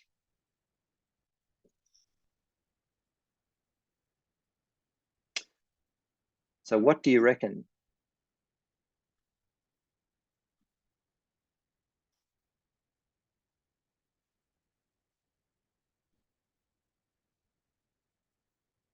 Sounds like a plan, Gail. Yeah, I mean, certainly I might be interested in the environmental conservation group.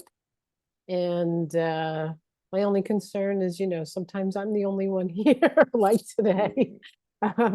So how do we make it work in a way that engages people in a way, you know, so they can participate? You know, everyone is so busy. I mean, even in One Earth, you know, Laura Kim hasn't been able to participate. Terry hasn't been able to participate, and Earth Regenerators. And I'm involved, you know, I'm very involved with them too. So I really could be representing both Earth Regenerators and One Earth. But how to do it in a way where I'm not the only one. That's the biggest hurdle I see with it. But I'd certainly be interested in talking about it more next week or in 2 weeks. Yeah. So let's really pick that conversation up, because I've been corresponding with Gail, not with Gail, with Terry, and of course she's been having a really rough trot in Southwest Asia. You know, she said in an email a couple of days ago for various reasons, but very keen. You know, she's really keen, and so I think. You know, and the folk who are on the participatory video program from Earth Regenerators, they're very active. You know, so the seeds are there. So I think, Gail, you're right. Let's ask ourselves the question. I'd love a bit of a round. What are people's initial thoughts? What are you thinking, Ricardo?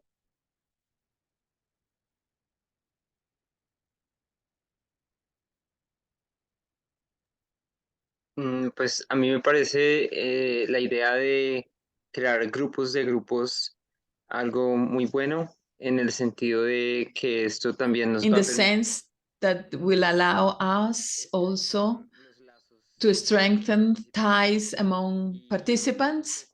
And when I think about the areas that are important for us, I see it more crossing 2 themes, conservation and social change. We are in between these 2 areas. Our work with Lina is sustainable participation of the community in economic environments. So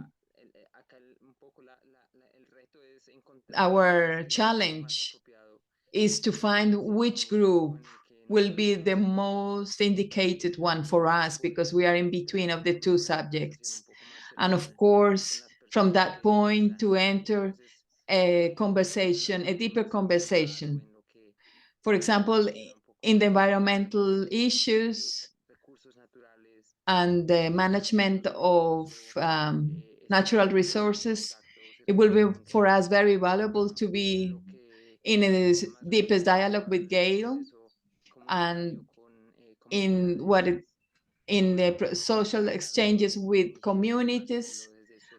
It will be very rich for us to talk with Michelle and Marcelo about their work with the indigenous communities. So at this moment, I see like dialogues in these two directions in the context of groups. I think that's important, just to avoid to make us isolated. And exactly this strategy will allow us to connect with diverse initiatives. I really liked what Ricardo has said, Me- about the building the bridges and what is actually could be this bridge instead of becoming like boundaries, like closed. So I was wondering, actually, I think we have causes that is really clear sometimes when we think is like environment issues but I think we have some questions that usually we have in our projects that we could come out as a way of building those bridges, more than having like a cause or a theme. Maybe we can bring like good questions that is actually impacting, and then we could be together to talk about those questions and have this exchange related to the challenges we're having or the learnings we are having. Because, for example, I'm always inspired by Gail, like to think and learn from them. What is actually they're doing with this community, indigenous community, in a way that they can keep themselves safe? What type of practices they are already having? At the same time, how the communities with the palm trees are being connected also with the indigenous, I don't know, community maybe, because that is possible or it's not possible. But this is all related with challenges of having this exchange, but at the same time try to reflect upon a question or a challenge or an opportunity that we are having already in our projects. And sometimes we don't have the experience, but just by having that type of question to have the reflections can come out from other experiences and other people, and even to invite other organizations to come up. Because maybe we'll say, oh, we have that organization maybe in Brazil who's been doing such an amazing job together with, for example, right, indigenous tribe that could be supporting us, but also supporting to other communities who would like to have that type of experience being shared, right? And then we have that learning process. At the same time, I think Carolina was saying, oh, we have that. I talked with that professor in that summit, and they were talking about the Guarani indigenous people, the knowledge and how they see the decolonization process, because sometimes it doesn't look like it's straightforward to our project, but it's something that goes beyond this collective trauma or collective issues that we are going through. That might be interesting to have this safe container to have this experience being shared. So when we talk about those actions and the challenges that we can have that type of, I don't know, like deepening our reflection and actions coming from different spaces that is not just by taking from this kind of superficial kind of go forward. I don't know if I said it right. But I was thinking about that. Maybe we have an opportunity to find good questions that we are already having in our project. And now from that, maybe we can have those combinations of groups and who's going to be interested in being together besides the causes and themes.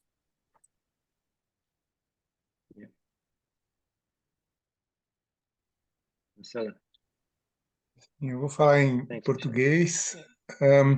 I'll speak Eu vejo Portuguese. uma qualidade de interação em I pequenos see grupos a quality que of pode ser interaction nutrido in em small groups 2023.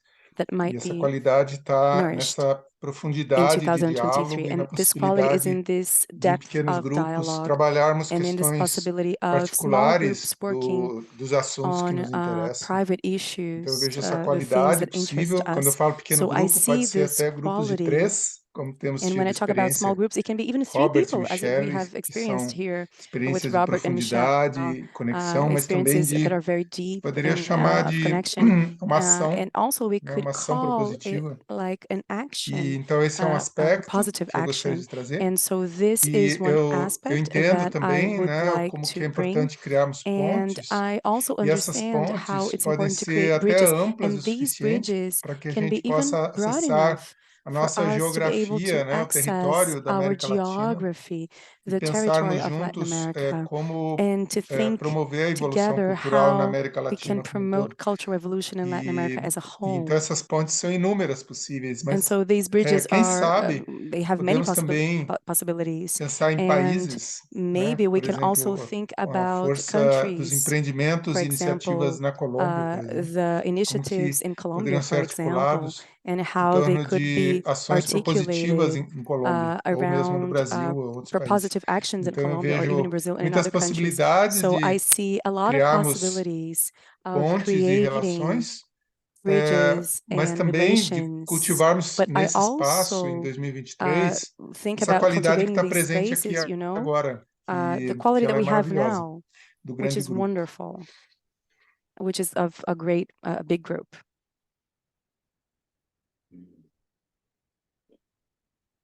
Yeah, thanks, Marcella. Great. Yeah. What are you thinking, Marley?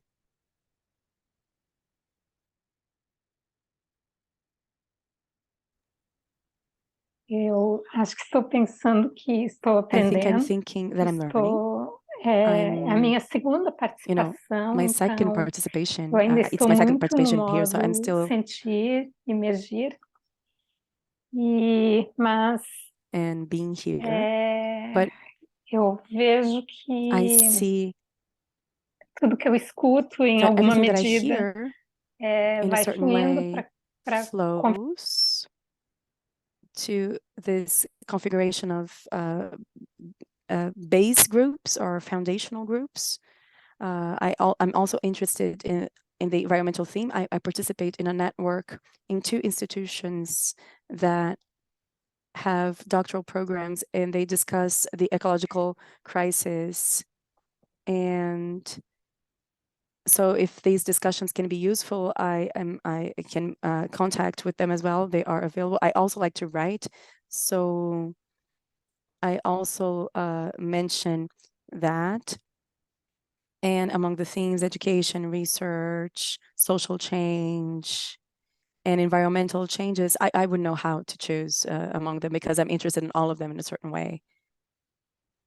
And Marcelo must know this characteristic of our job, which is the interdisciplinarity. So we really like to put all threads together, but all the themes interest me. And, you know, I think I'm still listening. I'm still going to listen so that I can learn and also have more clarity. Yeah, wonderful. It's I feel we're all wanting the same thing, which is lovely. You know, to transcend boundaries, to work interdisciplinary ways, and to focus on core interests.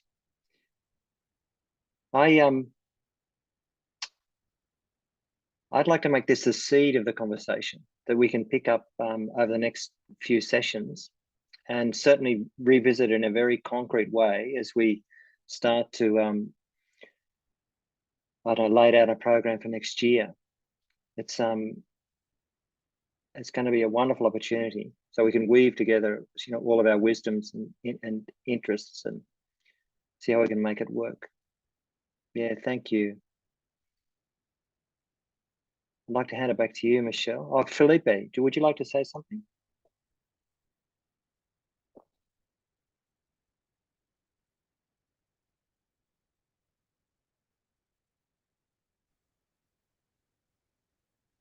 No, I agree with everything that was said. I think it's going to be an amazing experience, very fruitful, this, maybe of limiting a bit the areas, but keeping these bridges and the interdisciplinarity. I think that would be a very rich opportunity and an opportunity to go even deeper, everything that was worked and mentioned this year. Yeah, wonderful. Yeah, thanks, Felipe. Well, let's keep the question live and we'll revisit it next time.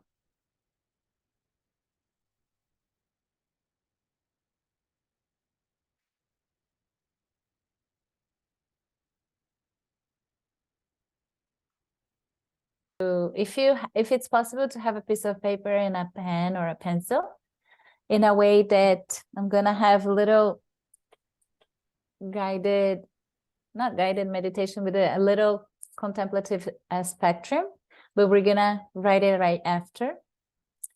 We've been talking about so many things and also connected with Gail just said, when we talk about health and love, I'm gonna try to do it in I'll try to do it in English, but let's see if I'm gonna get the same connection as I have in Portuguese.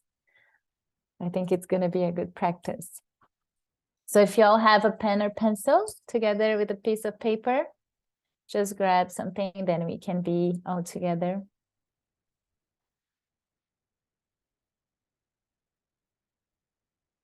Just let me know if the sound is okay or if it's too loud. Is it okay? Oops.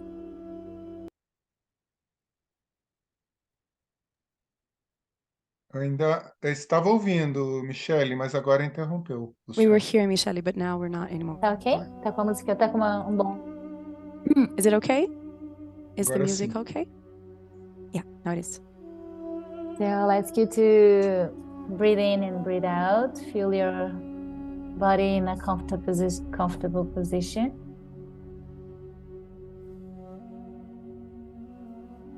In a way that when you breathe in the hope, attitude, love. Breathe out any anger, hate.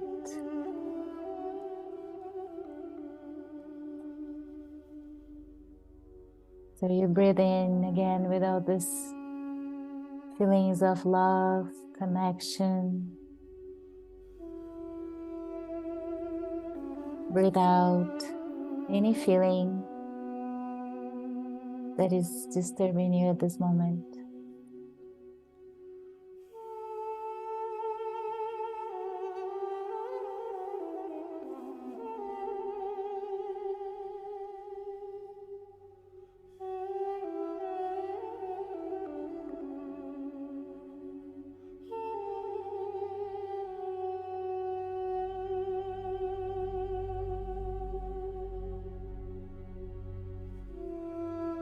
So now feeling from your feet that there is an energy flowing coming from your feet, going inside, going up in the direction of your knees. And this energy goes up in your body, in your legs.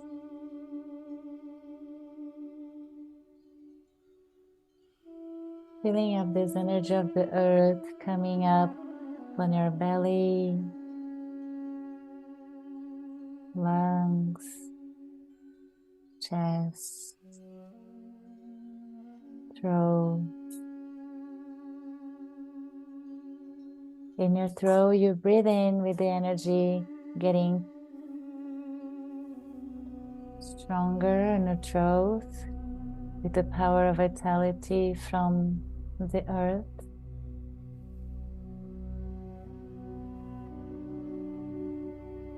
Breathe out. Breathing in, coming in direction of your face.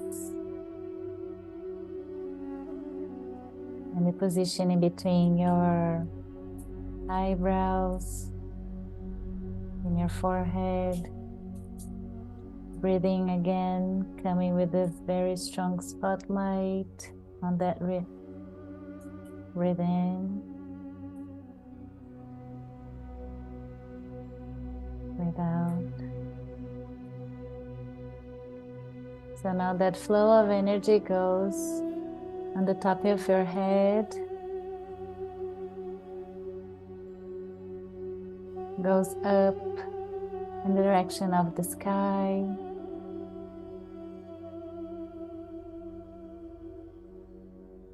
Every breath you breathe in, this energy of connection sending to the sky. That energy goes up to the universe.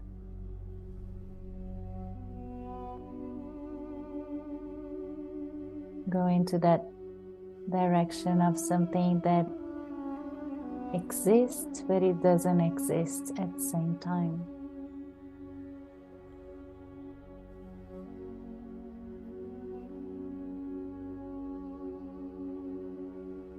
Connecting from the source, this energy that goes up in that direction. You can name this space of love, surrender, according to your own belief. Connecting with this energy of love, surrender, emptiness and fullness, all once. Breathe in this energy. Breathe out. So taking that energy from that space of love, surrender, this point of energy start coming down to the universe, down to the sky. Coming down, touching the top of your head.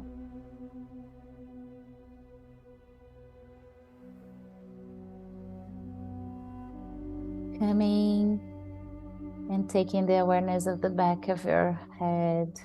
This energy goes in the back of your throat.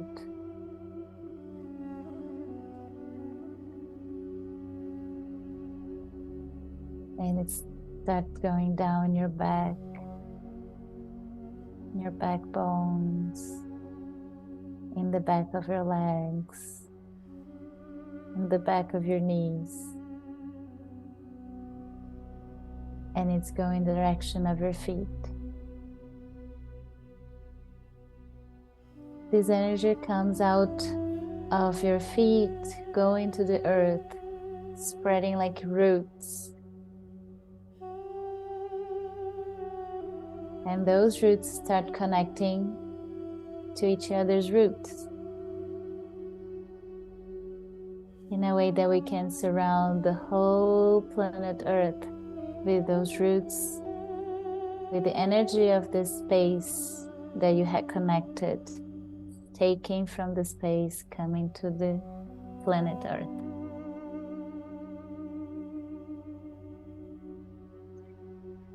Now we all breathe in together that power of that energy that we just took from that special space to our planet, through our roots connected with each other. We breathe out part of the pain of this planet that doesn't need to be here anymore. Breathe in again with the power of that nature, healing the whole planet Earth together.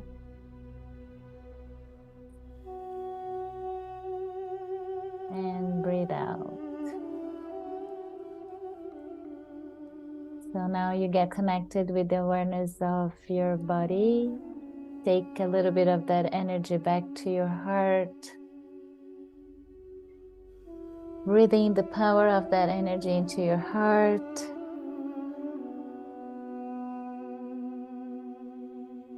Breathe out.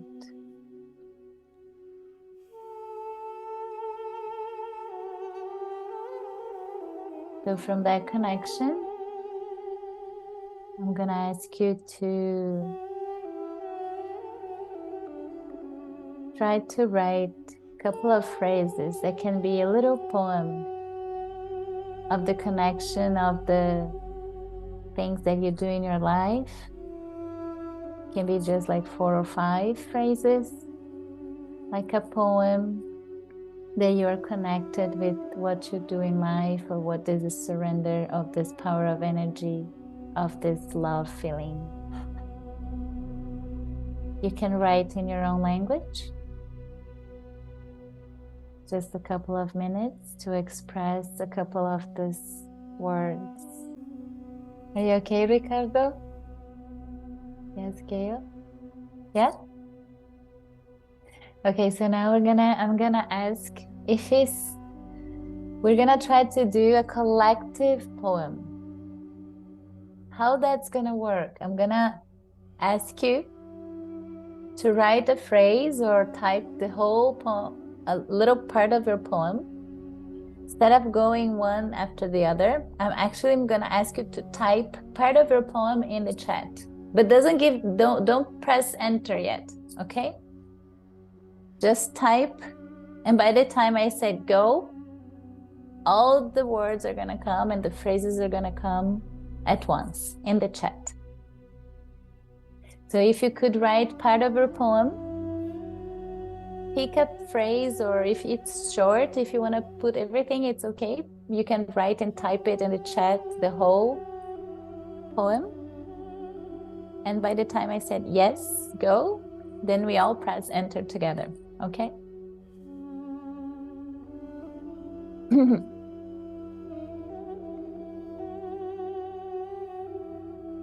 I'm sorry, Okay. did you say to put the whole poem in, or just a sentence of the poem? You can just choose that sentence. If it's really short, you can put the whole, but if it's like, if you want to pick just one sentence that it calls you the most, just type the sentence. If Carolina and Maritza would like to write a sentence as well, please feel comfortable, because we're going to put all in the chat, and then we can have our collective poem.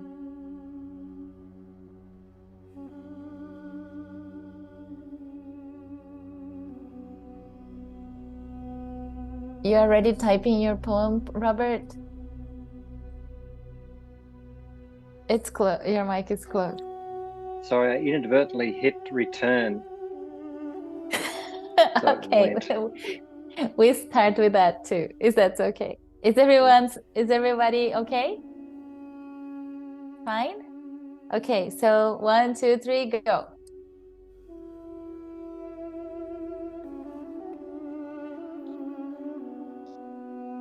All right. Mali, is yours here too? Okay. No, it's not here yet. She sent it to me individually. She needs to change it to everyone. I don't know if she understands English. I sent her a message. Você consegue, Mali? É só colocar para todos ali, to everyone, e daí vai vir para todo mundo. Mas tá ótimo. Mali, you just put to everyone. That's okay. So I will read it now. And then I'll try to do my best in all languages. And then Maritza and Carol, if you could help me with the translation to English. Maybe, okay, I'll try to do that. I'll read it in our languages. I look with a calm mind.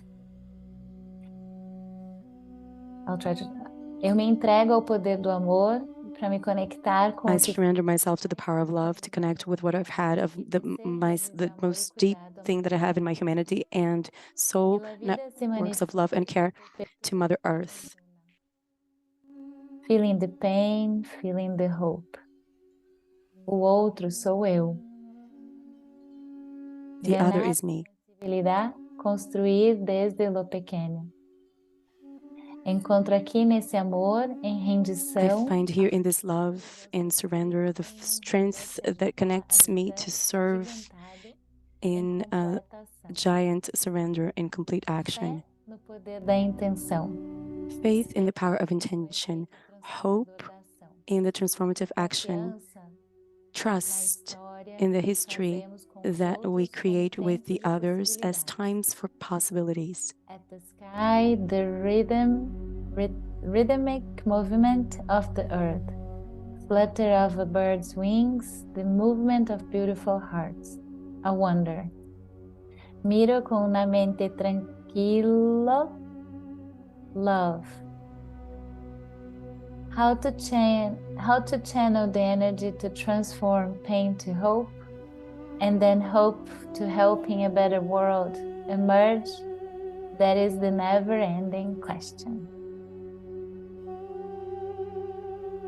Michelle, I'm So with this poem, collective really poem, behind with the lots of translation. appreciation with this collective poetry collections of poetries and poets. Thank you so much for today's session.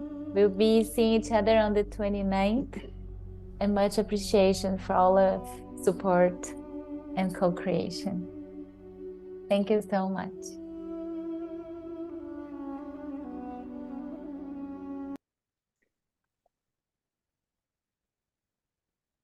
Thanks and bye, Gail. Thank you. Hopefully you're feeling a little nurtured from our meeting today. Thank you Carolina, for coming. put an emoji in the chat.